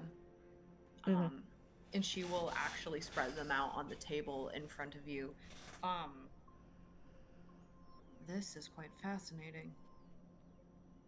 Where did you say you got these from? In a cave in the cauldron of the Sing Song River. I see. These look like experimental notes. It was definitely being conducted by non-mages. I am slightly familiar with at least the Shillelagh spell, and I know the Entangle spell, but we found this one, the Feign Death spell and the Animate Dead spell. I can surmise what they do, but I don't know what they are and what Well, exactly they were trying to find from them. At that, she will actually kind of lean over the table and make a gesture. So based on these notes here, it appears that what they were looking for was to break down and or to understand the magic that operates these spells, what they're capable of doing, as if trying to learn from them, not learn to be able to do them.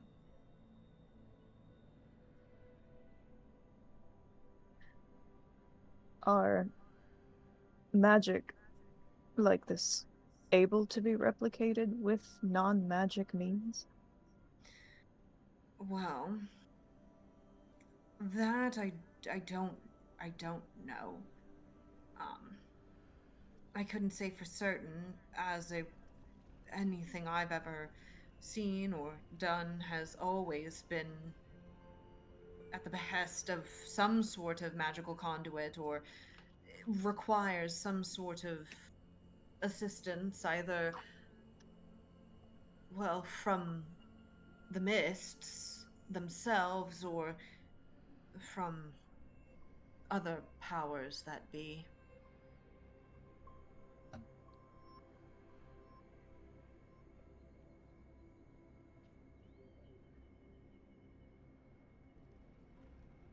This But almost. There are legends of other scholars who have attempted to do similar things. I have never seen such work myself. I'm sorry, I did not mean to cut you off. No, you're fine. I'm just curious because I guess the group of people that we are trying to stop, clearly they've been using magic in some way, shape, or form, but I don't believe most of its members are mages. Some are. However, if they do find a way to replicate any of this, their workload will increase, and that I don't want to see happen, Naturally. considering the nature of some of these spells. It makes me worried. Understandable, truly. Especially with a spell like this one, and she points to animate dead. I can only imagine what they were trying to garner from this. I think we have ideas, and they're not good. I can 100% believe you on that front. Well, I appreciate your insight. I apologize that I don't necessarily hold many answer, but I appreciate you being willing to trust me nonetheless. Well, you're certainly a much more apt magic user than I ever will be, so... One more thing. And you watch in this moment as she sort of stands up fully, the chair scooting back behind her with a points to the 4 spells that you put in front of her. I noticed something in these notes. And she'll point to like a small little like almost note or symbol right next to some of the deconstruction notes.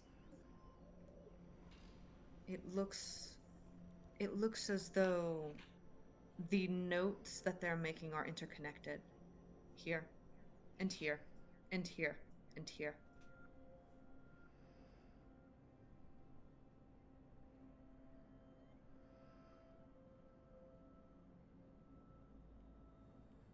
What do you suppose that means? Either the deconstruction elements that they are looking for in Shillelagh and in Entangle and in Feign Death and in Animate Dead, they are seemingly trying to, well, I couldn't tell you what, but there's a through line here somewhere. I just cannot make heads nor tails what it is.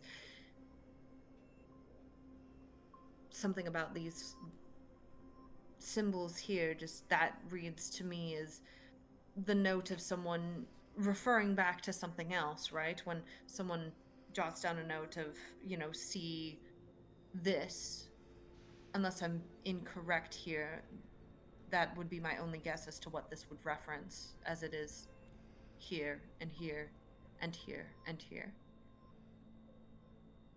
And she points at all 4 scrolls in succession. Could that be perhaps these spells all have something in common? That I don't know. But I don't believe so. Perhaps Shillelagh and Entangle, perhaps Feign Death and Animate Dead, as they do come from similar schools of magic, sure, those two and those two, but why the 4 of them would be connected, that I'm not certain.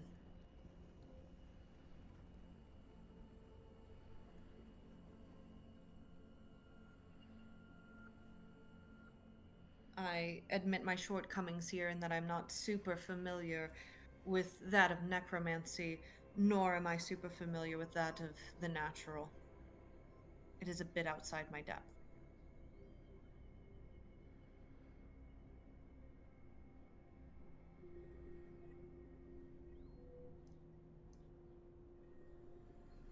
Well, I very much appreciate you taking a look anyway. Of course.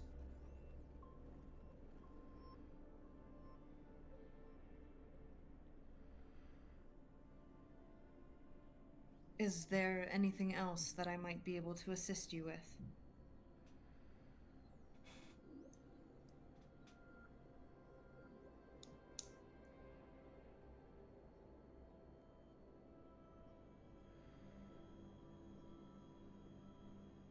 She kind of looks at the five of you collectively.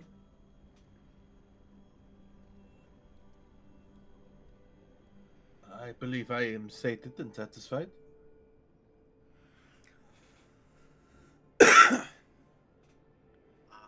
I believe so as well. I know the extra vials will certainly help. Are there any other kits or simple tools that you would recommend us procuring? Well, Uh, if you can get your hands on an alchemist kit proper, I highly recommend that. Um, Additionally, if you are looking to do any sort of sample work, I would highly recommend investing in, though it may be more on the expensive side, some sort of journal or some place to be able to keep dried samples and any notes that you may have. Lena rubs her chin at the latter. I think we may already have something that could work.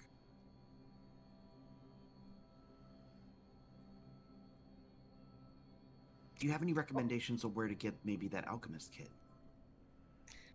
Of course, any general wares shop would probably be for the best. I think the only other place that I actually know that, besides the general wares shop that's over on the wharves, I believe the only other person that I personally know who would be able to assist you would likely, if not be in Skald, would probably be in Harmonia. Though I don't know as you would want to venture that far away just to get an alchemist's kit.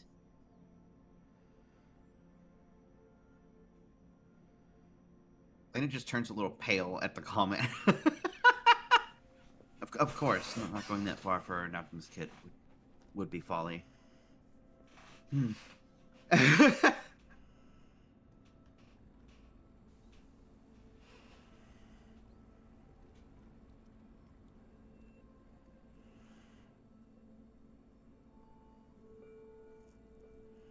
She But then looks. Sorry? no, but Lena otherwise makes a mental note to check the general goods store probably down at the bottomless bag later. She then looks to Branson and Clem. I do have one final request. Your arcanism skills are nothing to be scoffed at, and I imagine that in your years having done so, there may be a notebook or two of your scrawlings and learnings. Festial, do you still have interest in pursuing more legitimate arcanism? Of course. Are you looking to study the arcane arts and the powers that be amongst these lands?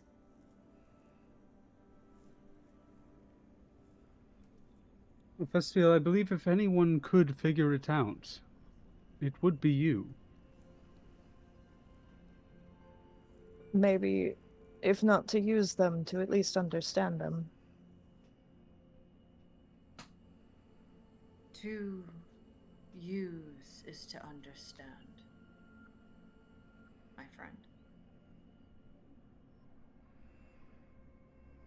But I do understand that not everybody is keen on investigating, in research, in exploring the unknown. Well, if I'm being honest, ma'am, I have only gone down the magical path that I did due to circumstance. I've never been offered a way to learn beyond that. And it very much interests me. With that, she nods. She will then move towards one of the shelves and she will pull out a very, very old tome.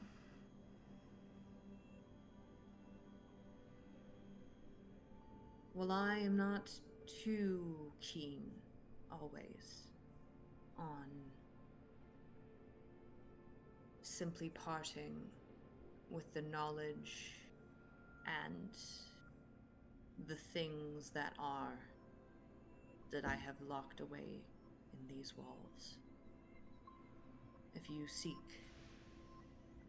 to learn more about the ways of these lands and the things that hold them together, the things that lie in between the cracks and the crevices, the silences beyond the songs, the eyes that seem to always know despite never being there. And this, she holds out the book, and you notice the cover. It, like I said, is very old. It is leather. It is cracked. It has engravings on the front, and it even seems to be dyed. And you see almost like a pattern, like shapes that come together, almost like, not quite like a mandala, but very similar in nature, that it is like a pattern that repeats over and over and over again, in a circular and infinite way. And it just seems to like cover both sides of the cover. This book is thick and it smells of age. Then I offer you this as a place to start.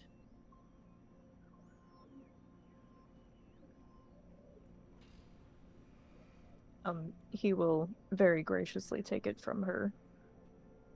Thank you.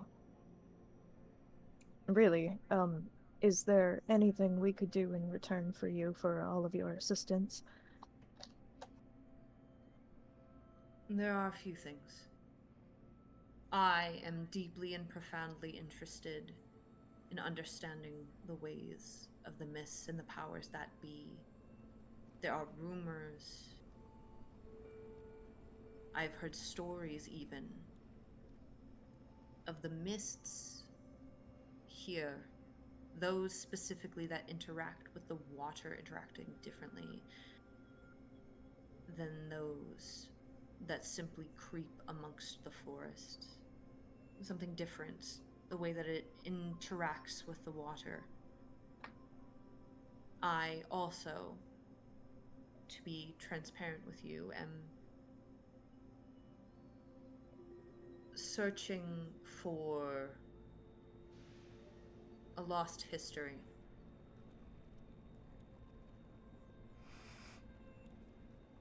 Should you find information on either of those, I will be incredibly grateful.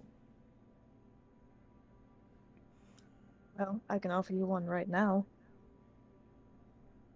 As we were journeying up the Sing-Song River, the Mist delivered a ship not of Kartakan to us. For investigative purposes, perhaps? Clem seems to think it was done on purpose. Her eyes To go be fair, I did beseech the mists for assistance, and then the ship showed up. Her eyes are still very wide. A ship. It was damaged and unmanned. Actually, I can tell you this in good faith. It was more manned by spirits. And magic was definitely utilized. Whether it be in good faith or bad faith, it seemed like they were attacked and left behind. but it was clearly not of Kartakas. Neither Clem nor Lena recognized anything on that ship that would have pointed to it coming from any place of recognition to them. Rosvan, what did you call it? A seafaring vessel? I There are no Do you know oceans. what the sea is, Rivka? Rosvan explained it to me like a very large lake. Yeah, I've never heard of such a thing. Though I do not know of any seas here in Cartagus.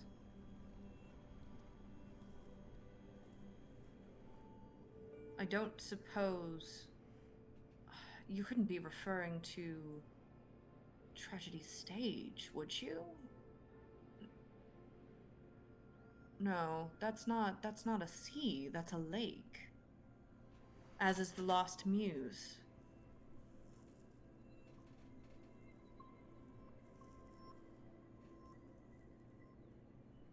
Well, and that's just it. Nobody really knew where it came from, but it was full of poisoners' supplies.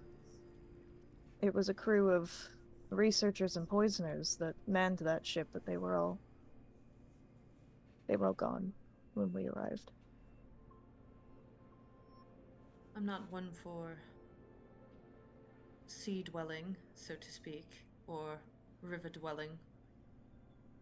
I am not one to travel by means of the water. However, that is not something I have heard of in any of my time in Skald.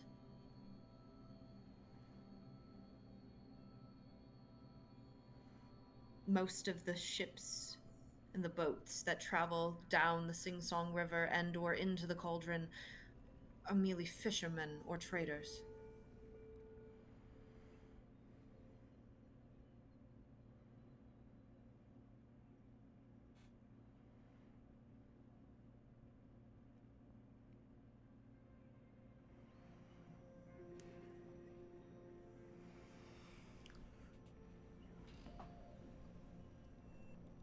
That is certainly interesting and concerning, especially the implication. I do appreciate you sharing your knowledge. I wish I understood more of what that phenomenon was, but nevertheless it happened. And there is much to learn from such a thing. I am grateful. As for the other matter, I believe we found hints as to what you mean by this forgotten history. Hmm?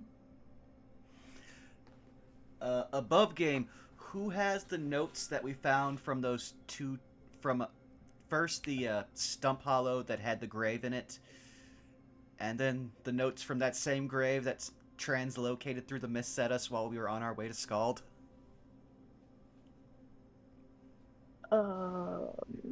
Was one of those I think I have one. I don't remember his name though. It's in notes. Give me a second to find it because I know we put two above that, above that. No, no.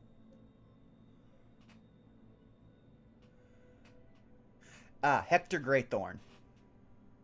Yeah, that's the journal that I have. Yeah, there's that one's up in the notes section, which your note is. The other one, I'm trying to find. We didn't write down where it was, but I know we have it because we got it from Onyx. But I would say Branson would allude to that, and he would hand over the one that I'm not sure where we would have that note, but he would give that to her and then motion for Ophestiel. Thinking that he knows what you're talking about, he will pull out that journal and set it on the table. When you pull out the Go ahead. sorry, I was gonna say when you pull out the journal, given its age as well, you don't necessarily see a change in her demeanor, but you definitely notice her staring at that book for quite some time. Branson will explain. When we, again, he gestures to himself and Razvan, first made it here, on our way towards Melancholy, we stumbled upon a grave buried beneath a rotten stump. It had this, and he points to the first entry that he pulled out. And then, when the rest of us, he gestures to everyone but Clem, we're traveling from Melancholy to Skald, that same grave found itself in our path, and that is where we found this. And he points to the larger book.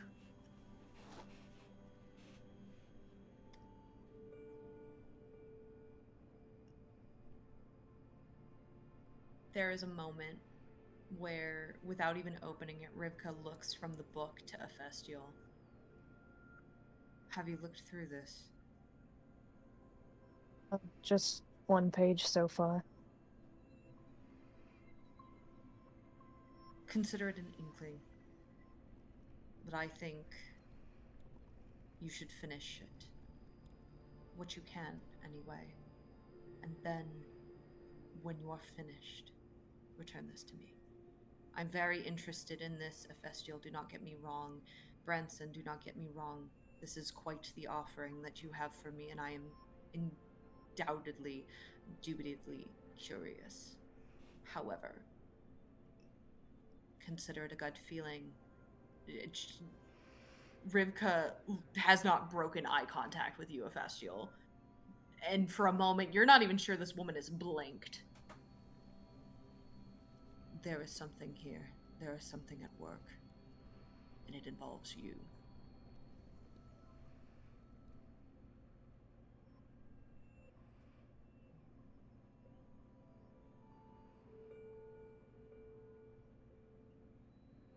Can I ask, ma'am, what makes you say that? Call it intuition. Ever since you stepped through my door the first time, there was something particular about you. I could not place a finger on it. I still cannot. Especially not with the card reading and the fortune that lays in front of you. I still feel that feeling, and that feeling has only resurfaced in intensity at the presence of this book.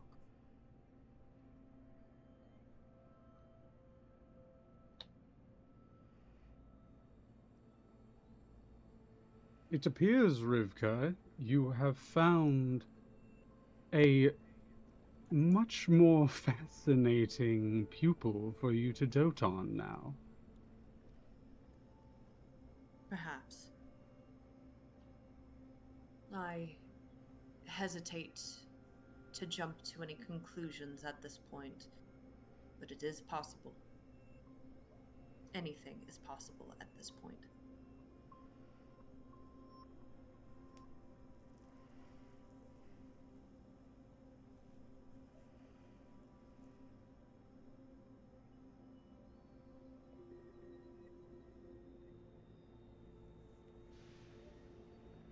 And with a single hand, she will slide the book back to you. Again, never having opened it. She will slide it back to you. He'll pick it up, and now a little unsettled looking, he's biting hard on his bottom lip and staring at this book for a minute until he kind of shakes back into reality and puts it away.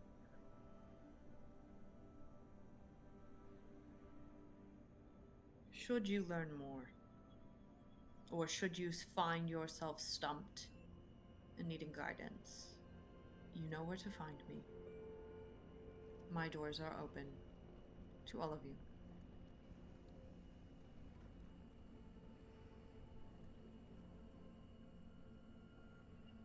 We thank you kindly, ma'am, for all of your assistance. Of course. And as you all finish your tea, if there is, and unless there is anything else you guys wish to do here, she will escort you out. I would say Branson would hold back Oh, go ahead. Oh, I was just gonna say I have a scene for after we leave, but not right now. Okay. I would say Branson would hold back with the group and just kind of wait for Rivka for a moment, like once they're back in the living room area. She looks at you expectantly. It seems that our fates are going to be interwoven for longer, and you've already shown us a great deal of kindness. I'm not sure if I will be able to fully repay that, but there is something I would at least like to attempt, since I have gained a bit more power since we've last spoke. She will gesture like an open palm gesture as if asking you to continue. He will step over and move over towards if the crow is back on their perch, because I remember they had one of those. Yeah. He's just going to reach his hand out and try to place it on the back of the crow as to do. He's going to attempt this. Do.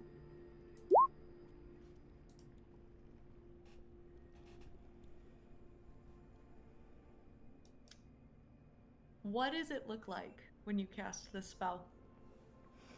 I'd say Branson reaches out. He closes his eyes and kind of tries to focus on the more innate part of his magic, kind of like pull it in and direct it more meaningfully than he usually does, which has been kind of instinctual. And he just tries to. He knows something is wrong and he just wants to set it right. And I imagine there's a crackle of electricity along his palm as he just tries to, again, activate the remove curse.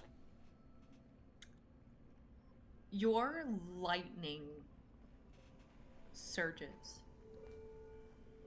dancing about the feathers of this crow. And for just a moment, you watch, all of you, or any of you who wish to, you see mists begin to swirl ever so presently, until eventually the mists grow thick enough that you cannot see the desk area at all. You cannot see anything. And after a moment, they dissipate. And in front of you, you see he's actually much shorter, a shorter man at about 5'1". His hair, dark, slicked back. A bit of facial hair that actually on second glance you notice is actually like some feathers that are kind of protruding from his face. You see him standing there, adorned in to be blunt, a darker cloak. It is black, but it has what you now realize are crow feathers seated at the capelet. And you see underneath a faded blue shirt with a bit of staining on it, black trousers, and leather boots. And this man looks to you with shock and awe, as does Rivka, as she, whatever glassware she had in her hands is now shattered on the floor. Clem had already stepped outside and then would come back in just like, oh, what the?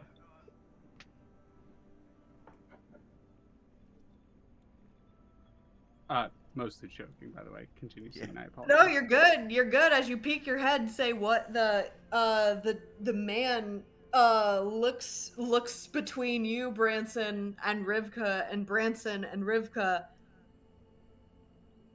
By God, you did it. By Malil must be still in existence. You did it. Say Branson looks like equally bewildered, like he really tried, but he wasn't sure if he could actually do it, so he's just kind of staying there a bit more gobsmacked that he managed to pull it off than anything. He rushes over to you and takes your hand and starts shaking it. I sir, am forever in your debt. This house is yours to visit whenever you would please. Do you need anything? Do you want anything? Do you need a sponsorship? He kind of is just like rambling off, and Rivka has now slowly but surely fallen to her knees and begins to quietly sob. I was about to say, Branson at this point is like overwhelmed. He's like, no, it's fine. I did not mean for.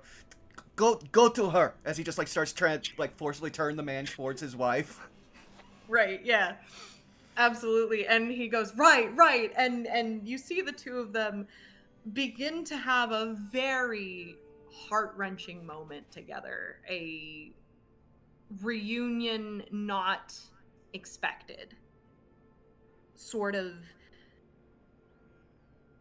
blubbering in a sense, a myriad, a whirlwind of emotions, yet muted in the quiet sanctity of this home. And as you leave and shut the door, you realize, Branson, even more so, that while you don't know what you just did, you did something incredibly profound and fate-changing. And for just a moment, do you look off into the any random extra part of the city or to the sky? I'd say yeah, he's pretty gobsmacked, so he wouldn't necessarily have any like strong focus, so he'd kind of be wandering off. Your eyes focus to a shadow in the alleyway. And in the shadow that at first looks like that of boxes and barrels lined begins to look more and more like the shape of a humanoid.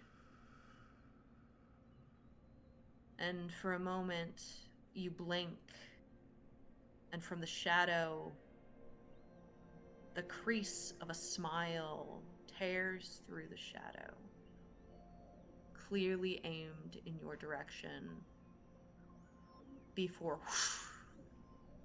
the shadow is once again the silhouette of boxes and barrels. I'd say that focused Branson right back up as he, like you guys would watch, he kind of like had that, again, more serene but confused look on his face. And it immediately just hardens back into that look of contained anger before it just starts to fade into his kind of usual, like, resting bitch face.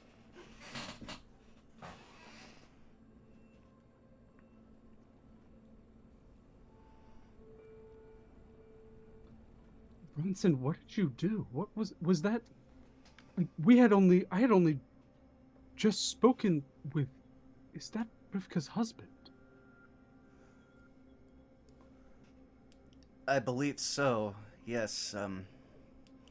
As I stated on the boat, that conversation I had with my deity has enlightened me to certain ways I can dispel magics. It extends to curses. I've just not been able to truly see the limits of it, as he'll kind of like faintly glance at Razvan. Sure, dispelling magics, whatever you want to call it, but Clem, more forcefully than you may have seen them in most of your interactions, puts their hand on either of your shoulder. Bronson, I don't know if you realize, what you just performed is a miracle. A genuine miracle. Something like that is spoken about in stories ages old here in these lands. It may be normal where you all come from, but that is not normal here. Take a moment and internalize what it is that you just did. You just changed both of those people's lives for the better until the end of their days. If they die tomorrow, you will have made their life more full because of your actions.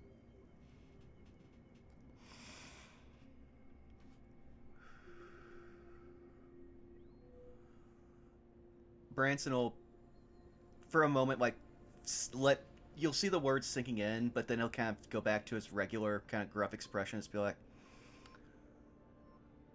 magic or not, that's what I've been set on my path to do. Either way, it's just nice for once that I can actually see a life change for the better. At which point he'll just kind of turn and be like, "So are we ready to head towards the chapel?"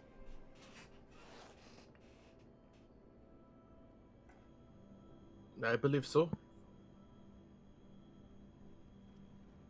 Lena will quietly nod, still kind of processing what the heck just happened. And with that, this is where we're gonna A, pause for a break, but B, before we do so, Kaz, Aw. I would like you to add one wizard's tome to Ophestial's inventory, and moving forward, should you choose to multi-class into wizard or warlock, both options are now available to you.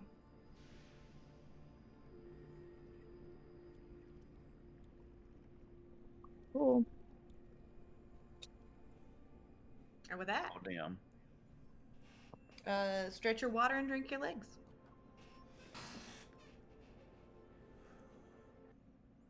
Oh, I'm just gonna unclench because I've been saving that for a while. Fantastic. I will be right back. uh, hey chat, how you doing? Having fun? Well, hi, everybody. Also, hey, for anyone who stuck around from Arkolf and Connor's raid, hi, welcome. I'm Burnout Vaughn, and here's our bi-weekly Sunday game, Those Who Wander, where if you enjoy the Domains of Dread or Ravensloft, oh boy, do we have a gothic horror setting for you. But yeah, I want to thank anyone who stuck around, anyone who's enjoying it. If you want to check out from the beginning, we've got a link over to the playlist we have over on YouTube with all our episodes.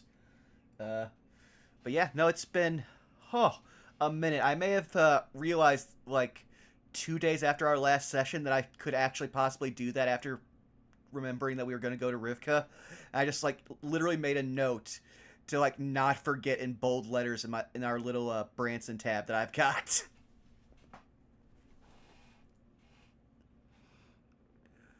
Oh. I hope I pulled that interruption there back. I tried to turn it around into a good scene with you. Oh no, that was great. Again, I'm like I said, I'm just reeling because like I had totally expected that to possibly be more of like a like D100 roll, as if the mist possibly would get in the way of it, because not knowing the nature of the curse or anything else. So I was like, oh, if this doesn't work, like what will I do? I don't want to have like ripped hope from this woman. I mean, we're hitting the level where our magics are some of the most powerful in the Dread Realm. Like this Dread Realm in particular is one of the lower magic Dread Realms, and so like a third level spell that's some fucking heavy duty magic here. It makes sense. Yeah, it's also, as someone who's not trained in any of his magic and only just kind of like going off impulses and very cryptic messages, like he wasn't even really sure he could do. Like he tried it on Razvan and there was no like visible sign. Like we know above game something happened, but we don't know if that's for the better or worse. So, so yeah, that was definitely just seeing what could happen. Also, no problem, dudes. Also, nice, Fiona.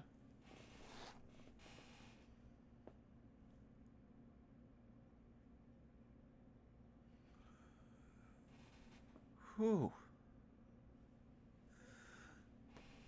Also, Leah, I've been back on because I realized after watching you and Gaius with Fallen Order that I never actually beat Survivor. And when you mentioned that the sequel is actually greenlit, so I've been sitting back over this weekend playing back through it, and still a great game.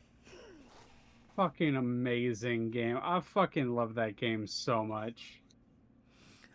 Oh yeah, like I was so close. I think I just got like stuck up on trying to do completionist stuff right before near the end of the game the first time I played. So now I'm just back on the completionist stuff, but at least have the focus of I need to now like know the ending because there's gonna be another game. I gotta see what happens. Valid. And it's going really well, dude. Like we just said, we just did some major stuff where we paid off a lot of hanging threads that we've had since I want to say probably like session 10 through like 20-ish, because I believe we met Clem around 20, right? I've been counting sessions from since I got here, so I actually don't know what this is my 20th session, so 23 is when I got here. Yeah. So right around there, like we've had that, like those threads we've had with the lost history, as well as stuff about investigating the myths and everything. So doing all that, and then just possibly again paying off we accidentally found out that her like Crow was her husband the first time we met her, and it's just been one of those things in the background of, well, I guess we'll deal with this when we can, and I was able to deal with it. So I've never been more thankful I took Speech of Beast and Leaf. Like that shit, I've never been more thankful. That shit's great. oh yeah, no, that was so great when we found that out the first time.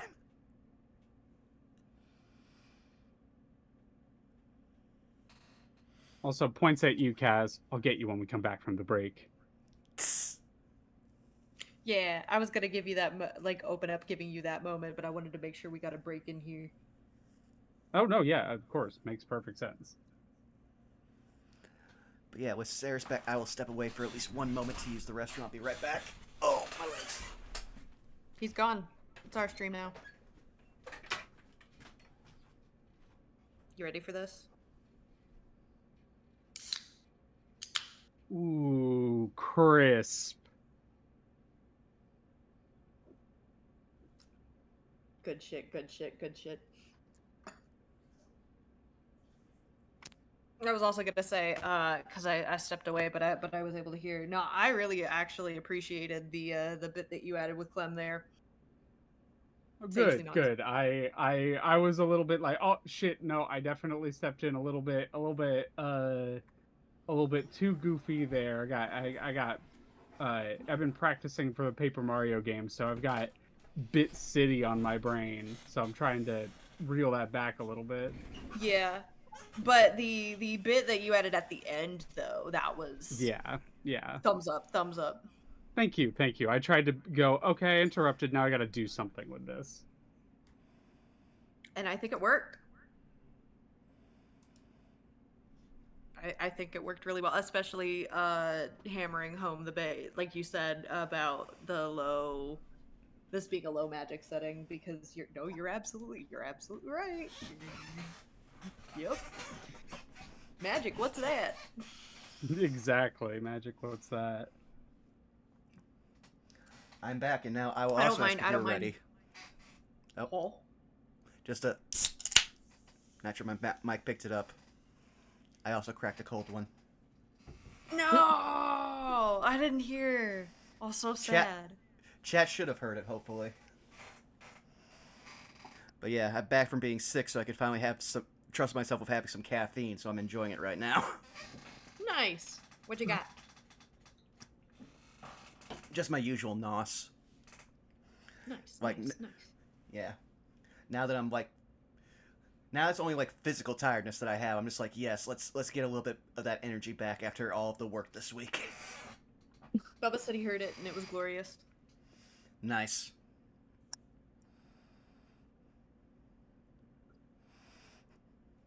Listen, our bodies may be tired, but we can absolutely hyperventilate our brains. Yep. With caffeine. I half thought you were gonna say, listen, we could gaslight our bodies. I mean, that's basically what we're doing.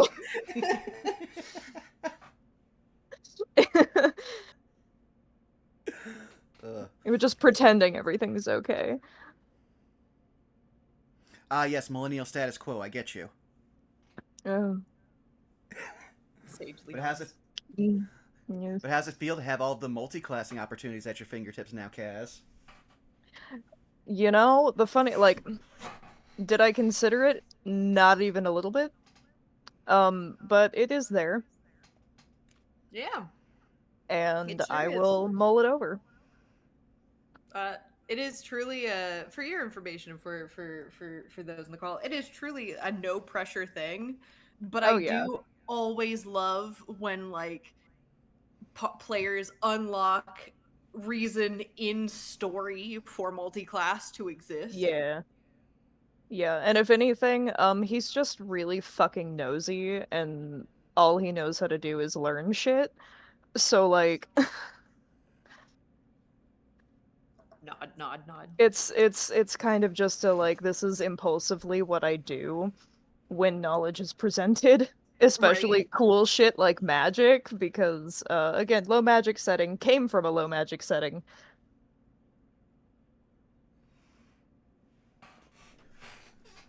Also, Like, welcome, it's Booyah. cool.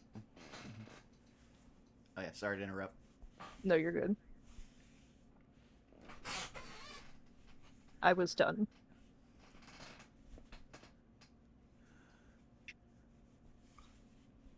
Well, do we have everyone back? I know Leah's here, Vaughn is here, Cass is here. Is Skelly here? No Skelly. Okay. Perfect. Well, do. While we're waiting, that does remind me. Let me just scroll back up and see if I can't just grab this. Yeah. For those who don't know, just a sec. Just gonna have to do this the hard way. Our friend Skelly here is going in for a surgery soon, and we always want to make sure our friends are at their best. So if you're able to, he has a GoFundMe up. Any little bit helps. It's right there in the chat there if you want to take a look at it. Skelly's a great guy, and he deserves, you know, every little bit that he can get.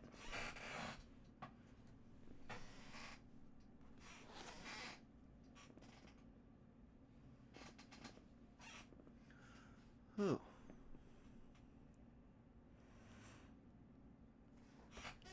Just double checking a thing while we're on break, which is fun and crunchy. Now you're good. You have a lot of note juggling to do this session. Oh, you know, it's good. I love it when y'all keep me on my toes. Like, unironically, I really love it when y'all keep me on my toes. At least now... Go ahead.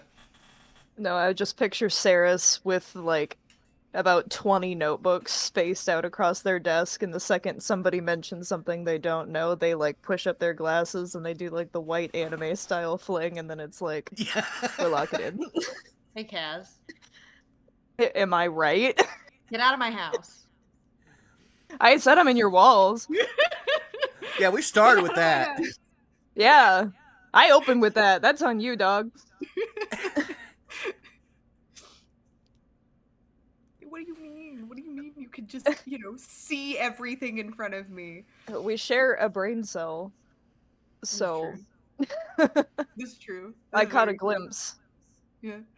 Do you remember, Vaughn? Oh gosh, however many moons ago it was that I sent you that picture of what it looked like when I was full in the throes mid-session. Oh, yeah. Are they wrong? No, they're not wrong at all. Like, down to the anime sunglasses, I was like, yeah, no, Yeah. exactly. See, There's didn't no even lie need the here. picture, I just know. Didn't even need the picture. Okay, I'm back. Sorry. He Oh, no, you're good. upset You're him. fine.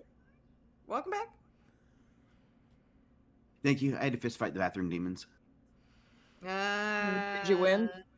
Yeah, for now. Cool.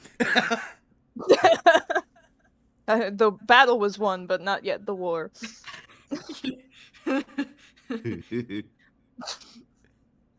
Sweats nervously.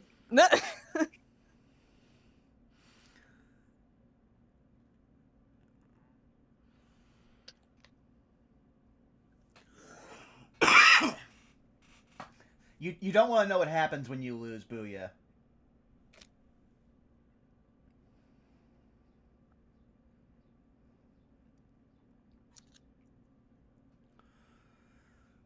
Julia, I feel like there are things in this world that are unknown, and they are best left unknown.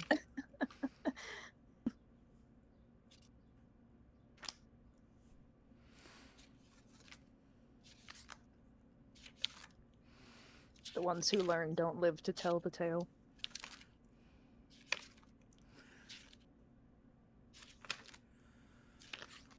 I'm just saluting.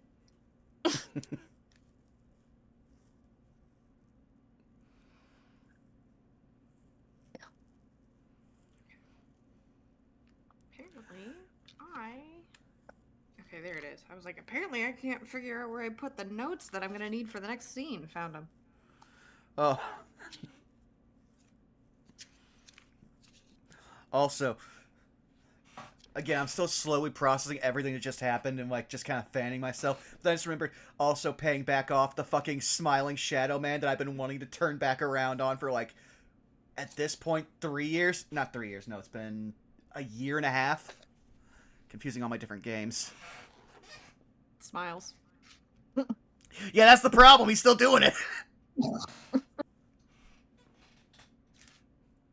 Smiles.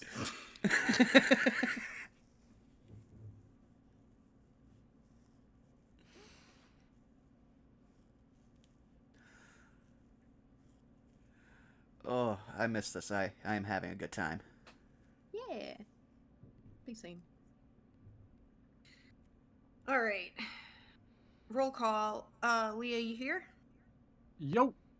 Ben, you here? Vaughn, you here? Yeah. Kaz, you here? Maybe. Well. Skelly, you here? Yeet. Zan, you here? I just got back. Amazing. We ready to get back to it?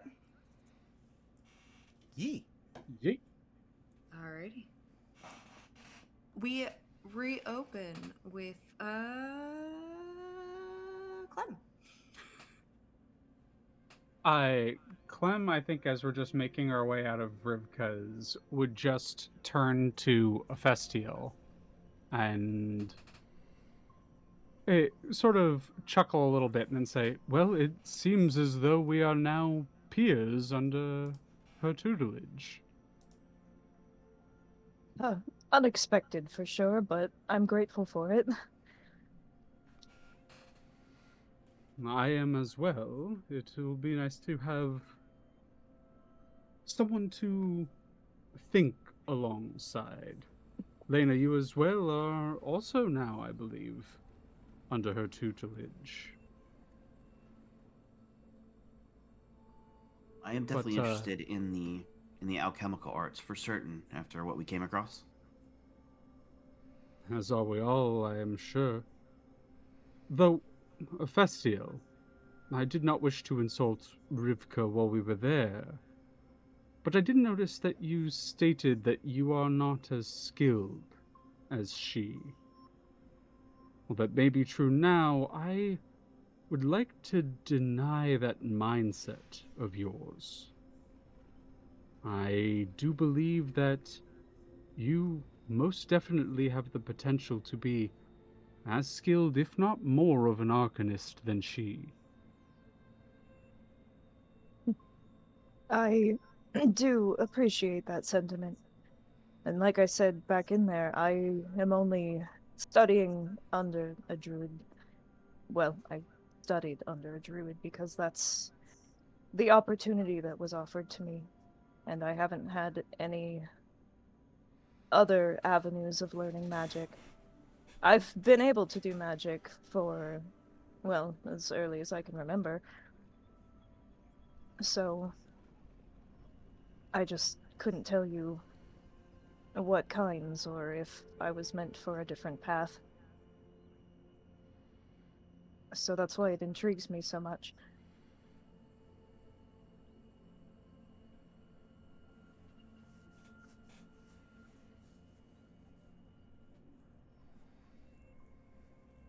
Either Well, I'm way. glad to hear it intrigues you.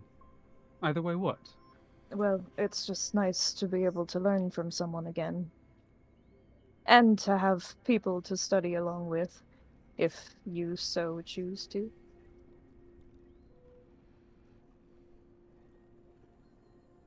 I am always more than happy to study alongside you, and I will help where I can, but you are smarter than me, and I am fully capable of admitting my shortcomings.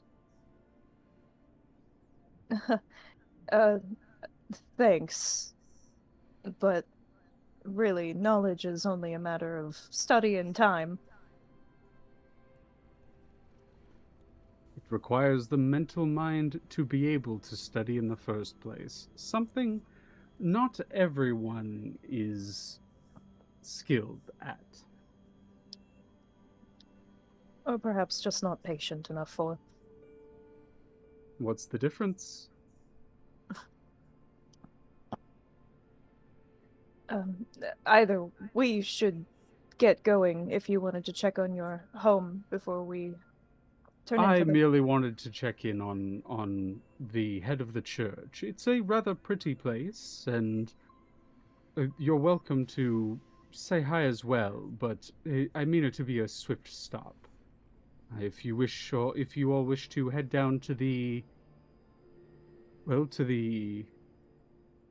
bottomless bag down by the wolves, I believe you had many things to pick up there. I would not be insulted. They are in opposite directions now, as it seems.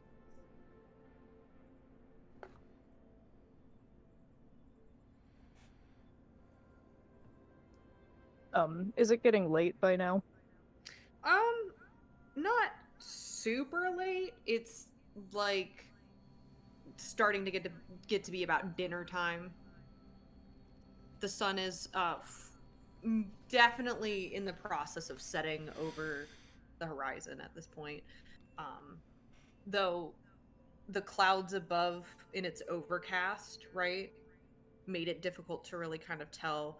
At this point, it is starting to get actively darker. You are in the throes of dusk. Well, it seems we're losing daylight. If you don't mind, Clem, we could head over to get the shopping done, and you can meet us before we head back to the ship for the night. Perfectly acceptable to me. I will meet you back at the ship.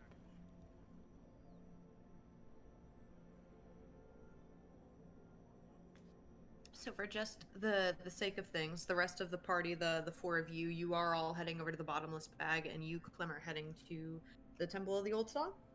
Yeah, and it really is just wanting to Yeah, check in with a friend there, make sure my shack is still standing, and then absolutely. head out. And so your shack absolutely is still standing. In fact, a slightly new development with regards to your shack.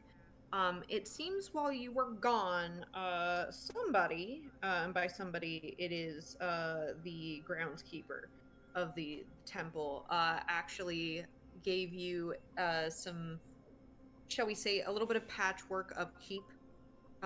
You see some fresh boards kind of nailed in certain areas, as well as you do see some what appears to be a couple new fresh bars of soap that have been laid out for you. Seems to be a gift.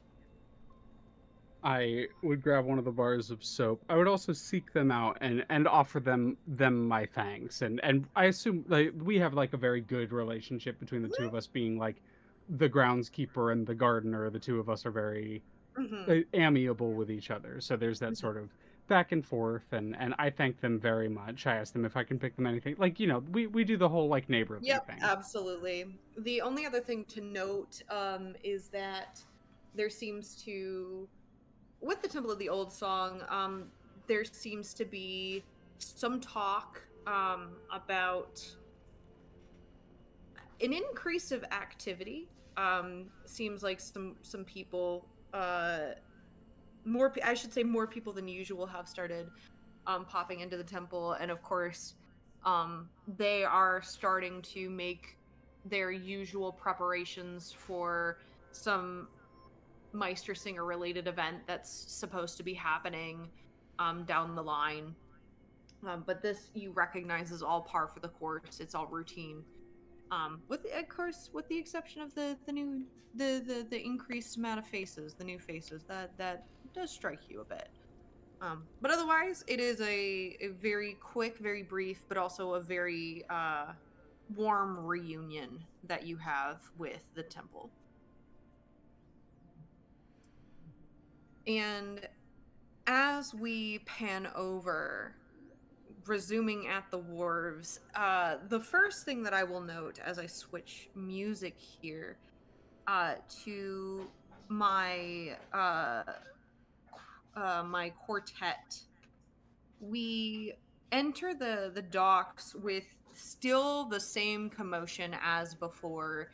You do see people kind of yelling back and forth. Um, the dock master very busy at work, bouncing between people. And at this point, you get a chance to see the docks now from this particular angle, and you do clearly see, the collapse quite literally right next to the section of the docks where there is what you immediately notice is a sort of a fish stand of sorts, that, as you've seen before, seems to not currently be open. You don't really see, from the last time you were there, you saw the fish there kind of molding. At this point, you don't see any fish in this stand. And of course, your eyes then move upward towards the stairs where you see the sign for the bottomless bag.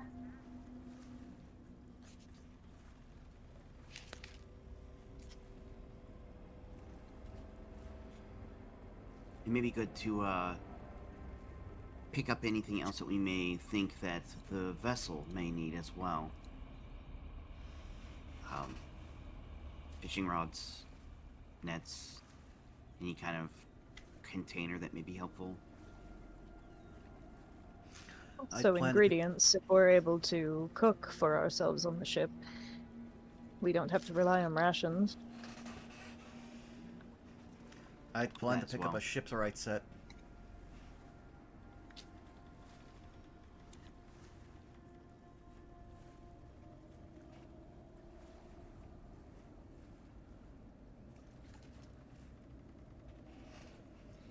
Out of curiosity, who is the first to head up the wooden staircase?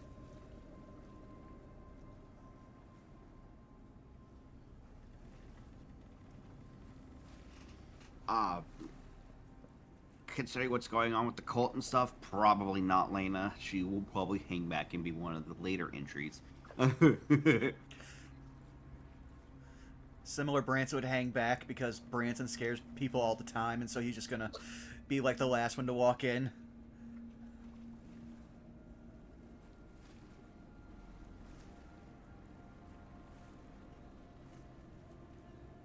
So is it Ophestia?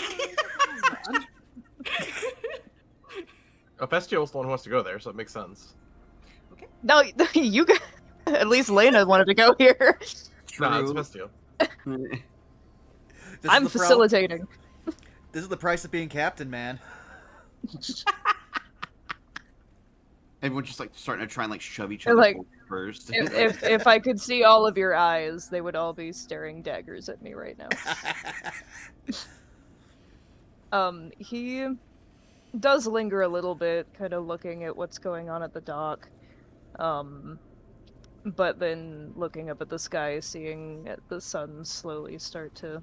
Or, I guess there is no sun. I guess seeing the light slowly starting to fade from what it was a little bit ago, will enter... Or hold open the door and gesture for probably Rosvan to enter first. Rosvan motions for you to enter first. No, Rosvan will go out. Hey, you can't fight with me. I'm captain. Rosvan went in. So, when you enter into this room, the first thing to note The building itself feels very thin. The walls, you realize, are the same planks of wood from the outside, and they feel thin. Sturdy, but thin. If you didn't know any better, you would guess that this entire section almost has the energy of like a shack, like a tool shack.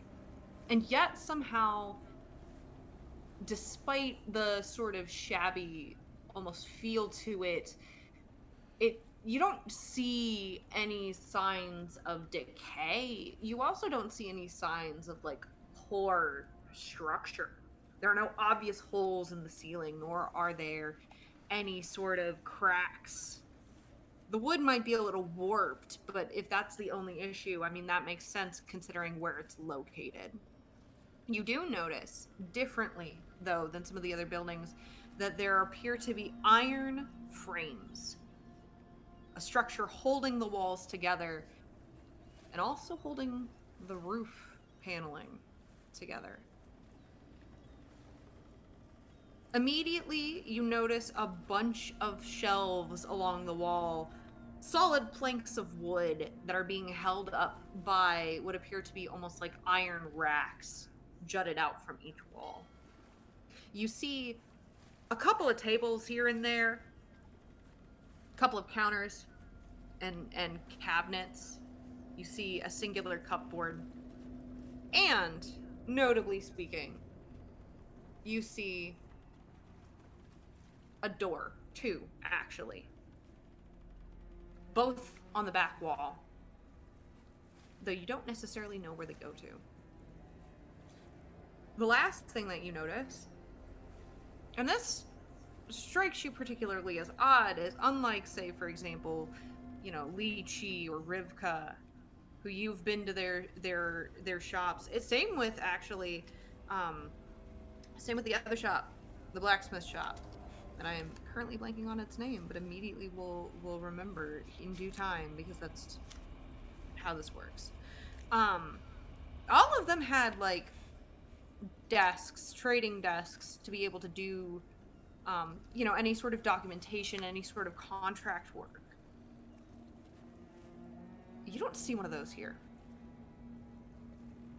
You do see, however, racks with nets, fishing lines, those sorts of things. You see dried, well, you're not entirely sure what those are, but that definitely is flesh, and it definitely is dried, hanging up along the wall. Same with certain plants that have been dried as well, again hanging up along strings along the wall. But you do not see a desk. And as the four of you sort of look around, kind of getting a sense of where you're supposed to be, the door shuts behind you. And if you turn back to look at the person standing there, you see a man looking almost frail. His ashy blonde hair swept to the side out of his face. You see black and red trench coat over a pale leather armor. And of course, the undershirt, a classic stained white, though you notice the sleeves are ripped and torn. At his neck, a very iridescent, dare I say it, beautiful pendant lay. And his hands, though the gloves are fingerless, are adorned in fingerless leather gloves. As you see this man in front of you. Oh. Ooh. Ooh. Art by the Trinket Witch. Oh, let's go. I was just talking to them a little bit ago.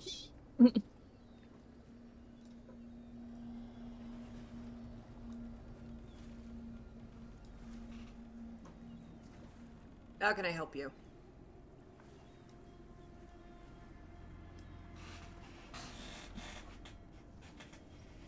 every day a motley crew of folks come walking into my store. Something you need?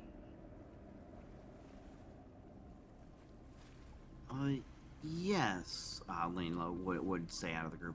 There's some supplies that we needed to pick up. Okay, keep talking. We came to see if potentially you might have some extra gear, maybe some stuff for our ship, and maybe some personal gear as well. You got specifics? Yes, I know. I'm in the market for, at the very least, like a sturdy grappling hook and perchance some alchemist kit or some supplies. I believe for the vessel, we might be looking for some nets and some rods and fishing gear. Sort of narrows his eyes at you a little bit. Seems to be studying you. Grappling hook, you say? Fishing gear's along the wall. Let me take a look. And you watch as he heads over to one of the cupboards. Proceeds to start rifling about just a little bit. And this is not the case of someone who doesn't know what their belongings are. It looks like more so he knows exactly where everything is, but there's so much contained in one area that he's kind of pushing things around. And as he does so, without looking up at you, he goes, "So who sent you?"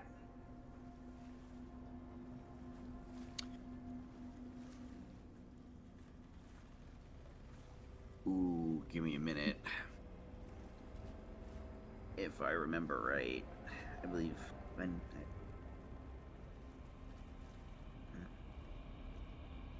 a couple recommendations around the town to get more generalized supplies, as some of the more shops for specifics didn't have what we were looking for. That it? At least on my end, yes. Maybe some of my companions. Actually, now that I think of it, I think we were going to attempt to stock up on some food too.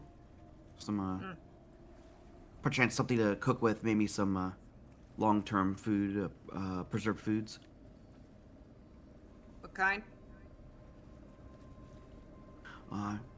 Would be helpful to have some day rations, if they are available. If not, we can potentially prepare something as well, for more like long-lasting vegetables and meats. As you're talking, he is pulling out items one by one, with the exception, of course, of the fishing gear, which he mentioned was to your right. Pulls out a grappling hook. He pulls out an alchemist's kit. And you watch as he begins to pause for just a moment, looks over at the four of you. His eyes study you for just a moment. He sort of huffs just a little bit and then proceeds to start pulling out, well, something for sure. Putting it in some sort of cloth bag. How many days worth you need?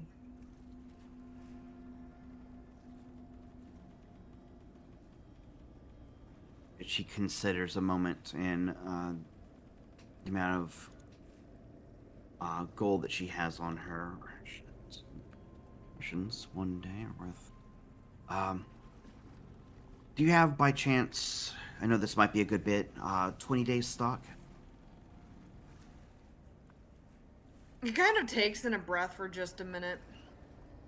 Enough for several days for each of my companions. Shouldn't be able to manage that.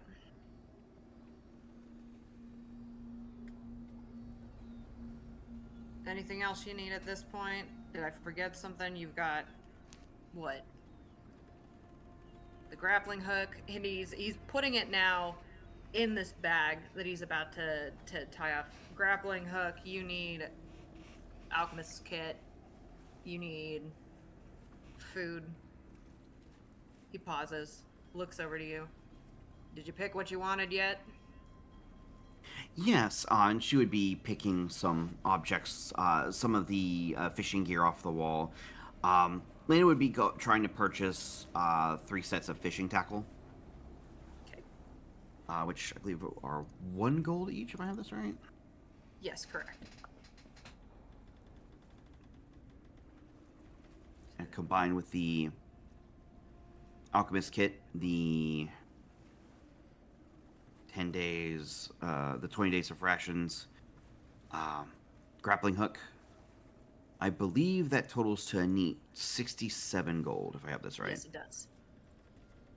All right. She would happily take out a pouch and produce the 67 gold and would happily slide it across the counter. He takes it. You watch as he counts every single one before putting it in a pocket and tucking it away. He ties off the bag and he holds it out for you to take. Awesome. She would accept it, and she would say, "Thank you so much for your patronage. I very much appreciate it." Yeah. Anything else? She would give the floor to anybody else that needs stock. Say Branson would walk up. I need the equipment to. I need the tools for shipwriting and repair. Ship repair.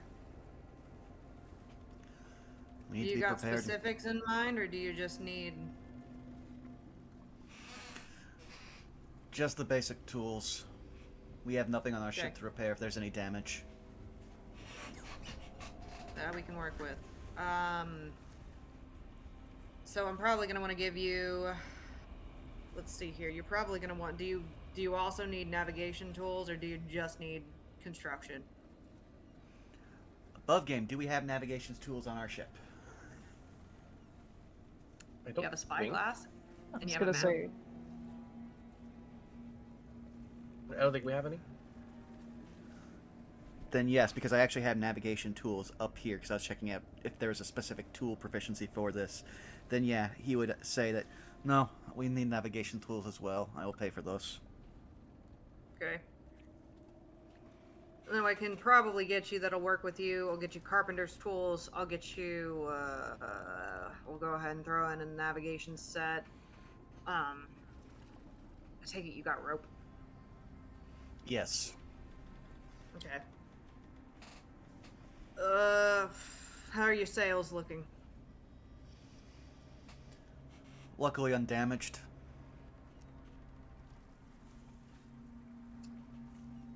That doesn't tell me much, but if you're confident.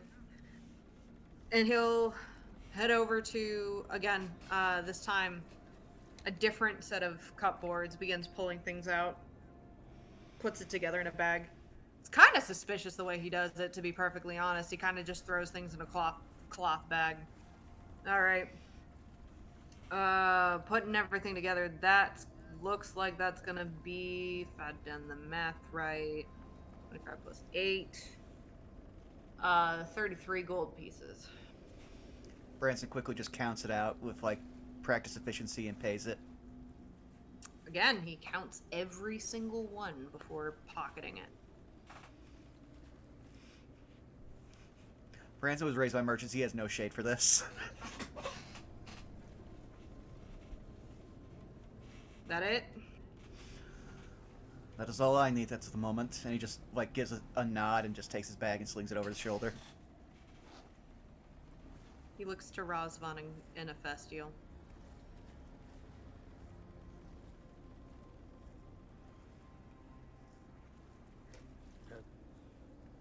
Roswell doesn't need anything. He's just waiting with his fellows. yeah, they covered everything. I'm good. Go ahead, Razvan, and roll me a perception check with advantage.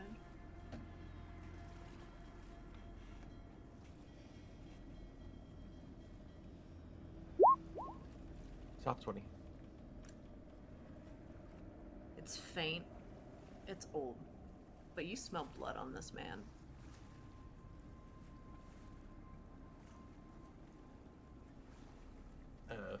Roswell will raise some concerns, but it doesn't seem like there's an easy way to communicate that with his fellows, so he will keep that information to himself, at least for now. Okay. If there's not anything else you need here, the door's right there.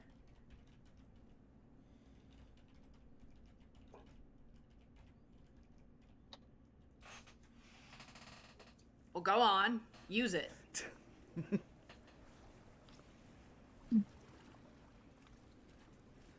I'd assume Roswell if will no move one's towards the door to open it.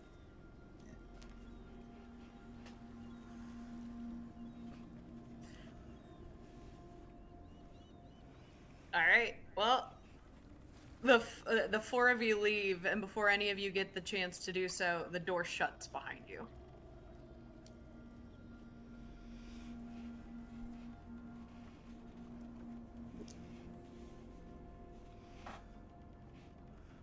brusque but effective.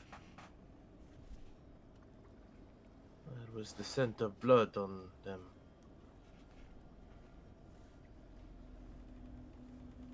Could be nothing, but was something worth stating.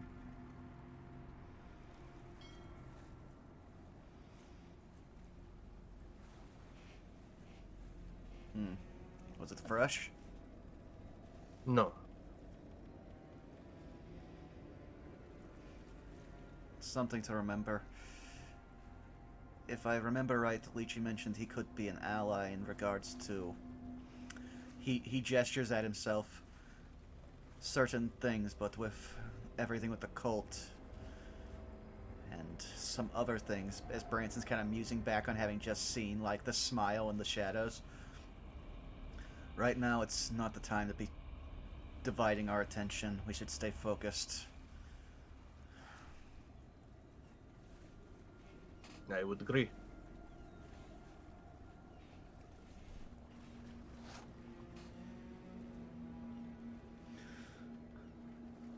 All right, if we... that. Does, No, you go for it.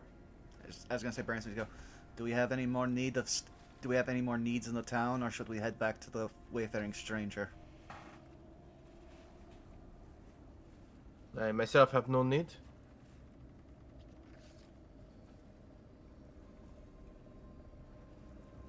I think we have enough for one day.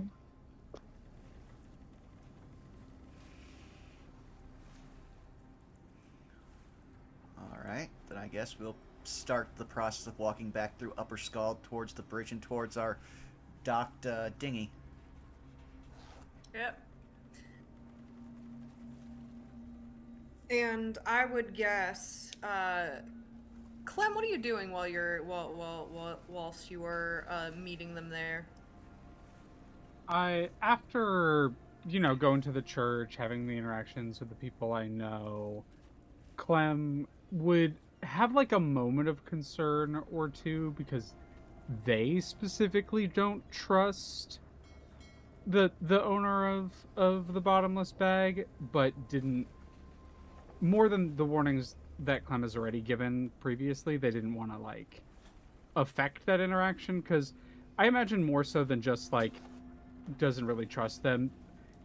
Clem has never frequented the bottomless bag and has maybe told the occasional person not to go there, so like probably wouldn't have the best reputation there. So they think about meeting the party like on the way there, and then they kind of end up ho-humming on it and will probably just like be hanging out on a street corner waiting for them like on the direction they would have to pass to go back to the dinghy. And I imagine that I don't, you know what, would you mind if I just roll a charisma check to kind of arbitrate something about whether or not, Sure. about how their time is spent? 9. I think maybe 1 or 2 people that Clem is familiar with. They're maybe not on a near the area they normally haunt. So like maybe 1 or 2 people that Clem is familiar with would come up and like as the party comes up, they would be like ending a conversation or two with one of them, just like people who would stop by on occasion for advice or conversation. Yeah, makes sense. But And beyond that, nothing much.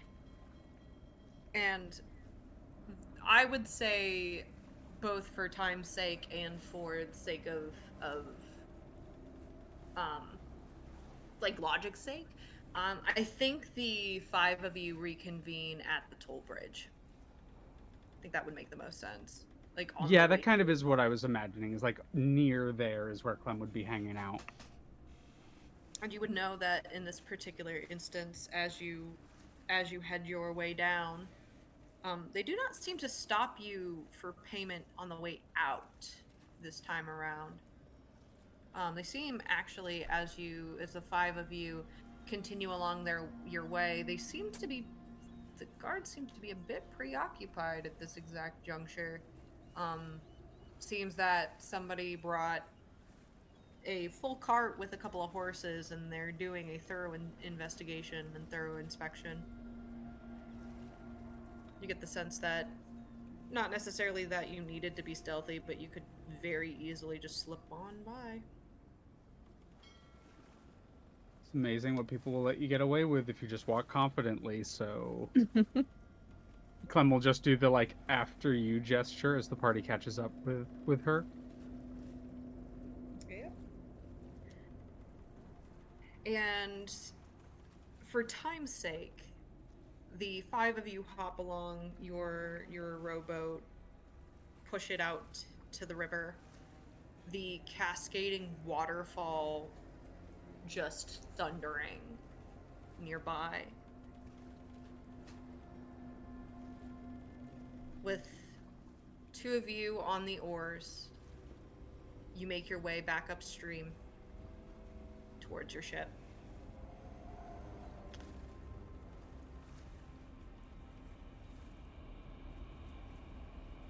You are able to, call out to your traveling companions to help pull you up, and you see both Sasha and Juji pulling up the rope together. You see that there's even like a little bit, you don't really hear the words, but you can see Sasha like clearly like instructing Juji on how to do it properly. And you fully board your ship, the Wayfaring Stranger. Sorry, I'm trying not to laugh at the idea of instructing a cat to do anything. Listen. Yeah. No, it goes over pretty much exactly as you imagine it.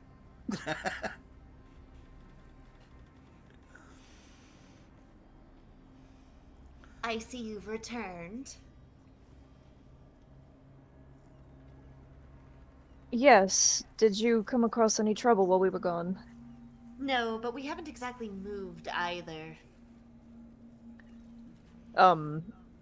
Looking over at the docks, has it cleared up at all, or is it still No. just as backed up? Okay. It's still pretty backed up. And you start to get the sense that if there's going to be movement at this point, that movement is going to probably happen in the next day. If at all. Well, Oh, go ahead. Sorry, I just thought of something. Don't worry about it. I suppose staying here is not the worst thing that we could be stuck in right now. I suppose not. But it seems like whatever... Well, I think I know what happened at the wharf.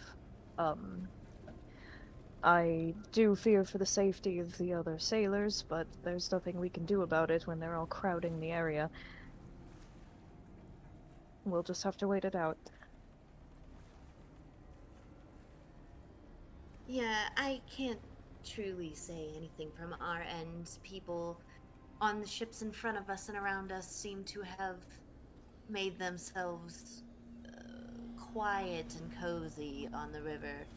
But we can still hear, and you can still genuinely hear, the echoes of shouts displeasure. It seems to be quite the racket, and it really hasn't dwelled or died down truly any at all as we've dwelled here.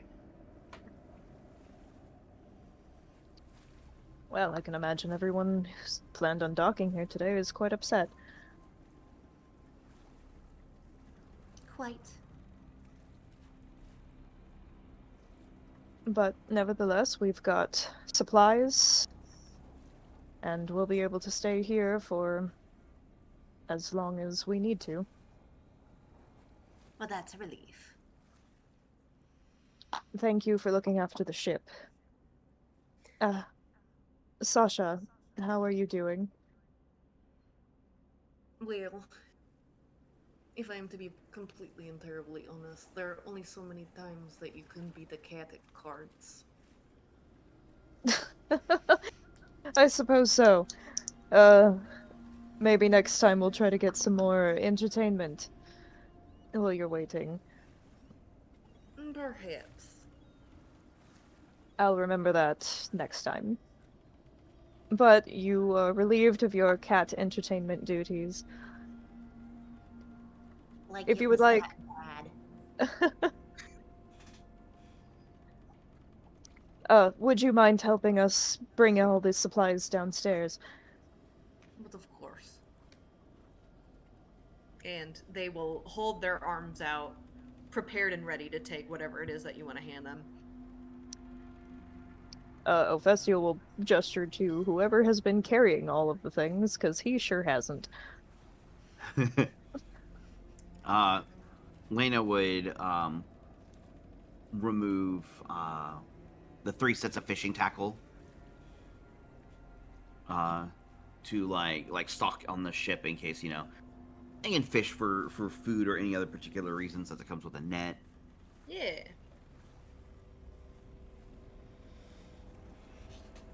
I assume They will- besides like his. Oh, go ahead. No, you go first.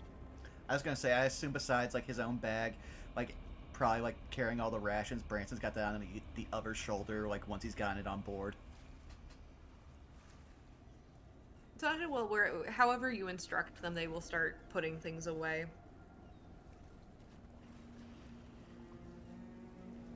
I did want to ask, Leah, you said that you had a thought. Was there something you wanted to do?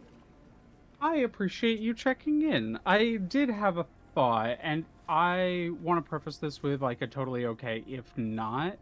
But Clem had mentioned it, so I feel like this would make sense. But would it be okay if I used my last gold to buy a bunch of fresh bread from that baker I mentioned earlier? Absolutely. Then I I have would a say- basket of Go ahead. I would say you wouldn't even need to use the full gold. I think, given where you were going, at most. Oh, I they would- will. I will for the Okay. purpose that I'm gonna explain. Okay, cool. I buy like them completely out of stock with the gold. Like I buy as much as I can with it. I give some to the crew, like anyone who wants some, and then I instruct Omen to like I get like a little piece of cloth, and one at a time I instruct Omen to drop a fresh loaf of bread off at all of the ships that are forced to dock in the harbor. I see. I would say for the purposes of this, and like a full loaf of bread is quite a bit. How many loaves do you keep aboard the ship? The priority is getting it to the other ships, so whatever's left I keep aboard the ship. So I think that's really up to you. Okay, I would say that add an additional 6 days worth of bread rations. Alrighty. Because if you bought that much bread, that's about how Oh, much is yeah. going to be left over.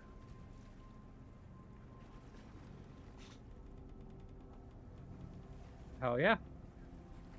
Then Clem would just say, Omen is delivering the last of the care packages to the ships forced to dock in the harbor, but we do have some extra hardtack, and this is a sourdough of a kind. I'm going to break it for dinner tonight. You're all welcome. I'm just going to place it down in the kitchen.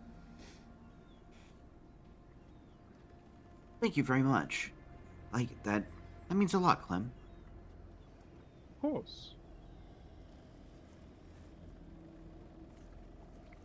And as you all get settled into your ship once again, food being served, which of course, as the evening really starts to take hold, be sure to mark off the food that you eat. But with that, unless there's anything else you all immediately would like to do, evening takes hold. Your routine watches begin as per normal. And as the moonlight shines through the clouds, that is where we're going to call tonight's session. Woo! Okay. Thank Oh, you. yeah. Good session, y'all. Thank you for running. Thank you for Thank playing. you for running.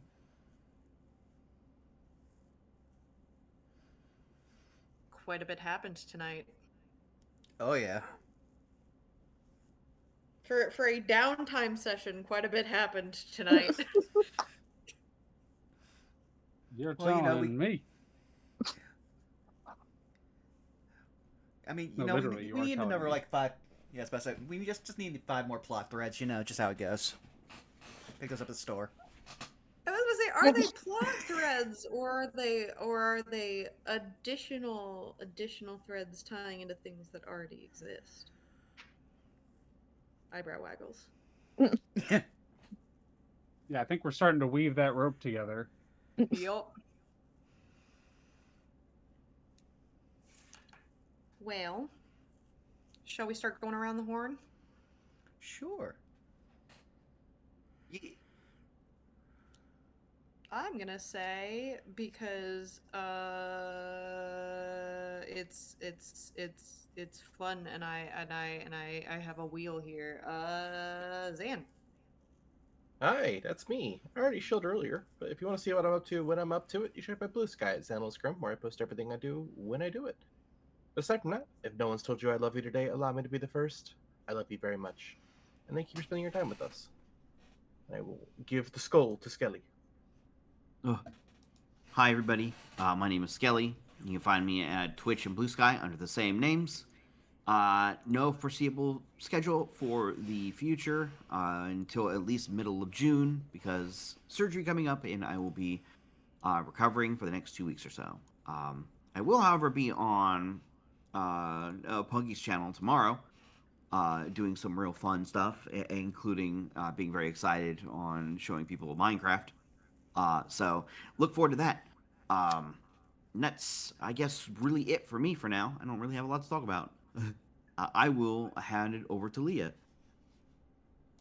Hi, I'm Leah. I will also be on Punky's channel tomorrow, so go check that out. Otherwise, you can find me at Amusing Thalia on social media or here on Twitch, where I run a superhero game or hang out with friends playing other games. Thank you all for being here today and spending your time with us. We all get a limited amount of it, and yours is very much appreciated. I hope anyone who hears this has a lovely day, including Kaz, who has yet to go yet. Yeet! Why, thank you, Leah.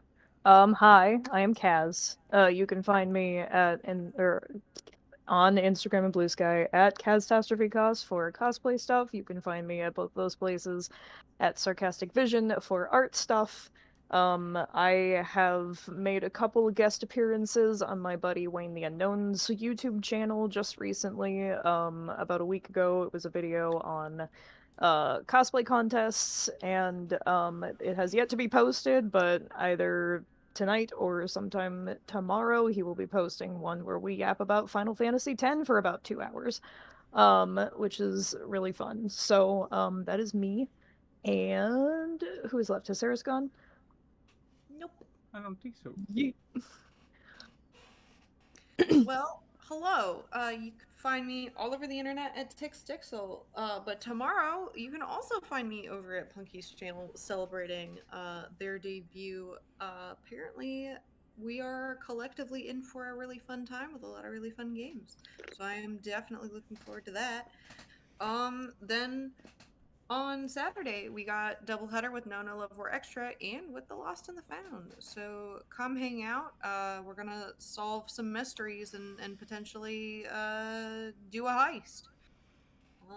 But with that, thank you to all my players for being here and kicking off a fun session, getting back into the swing of things. And thank you to our lovely host, of which I am gonna pass the skull to. Thank you for letting us be here.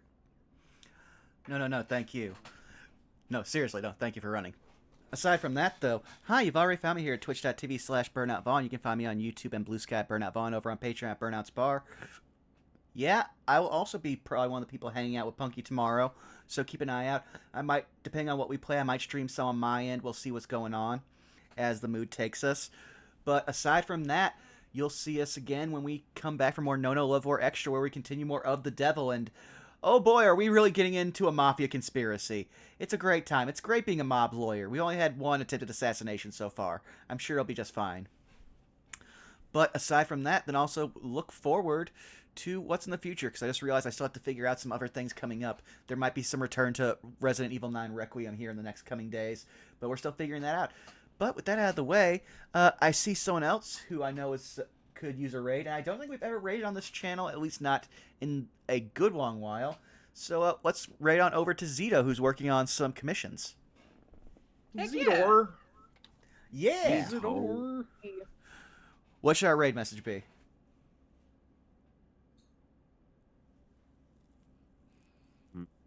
Not everyone Zan, speaks at here's once. DM. That's a horrible rain message.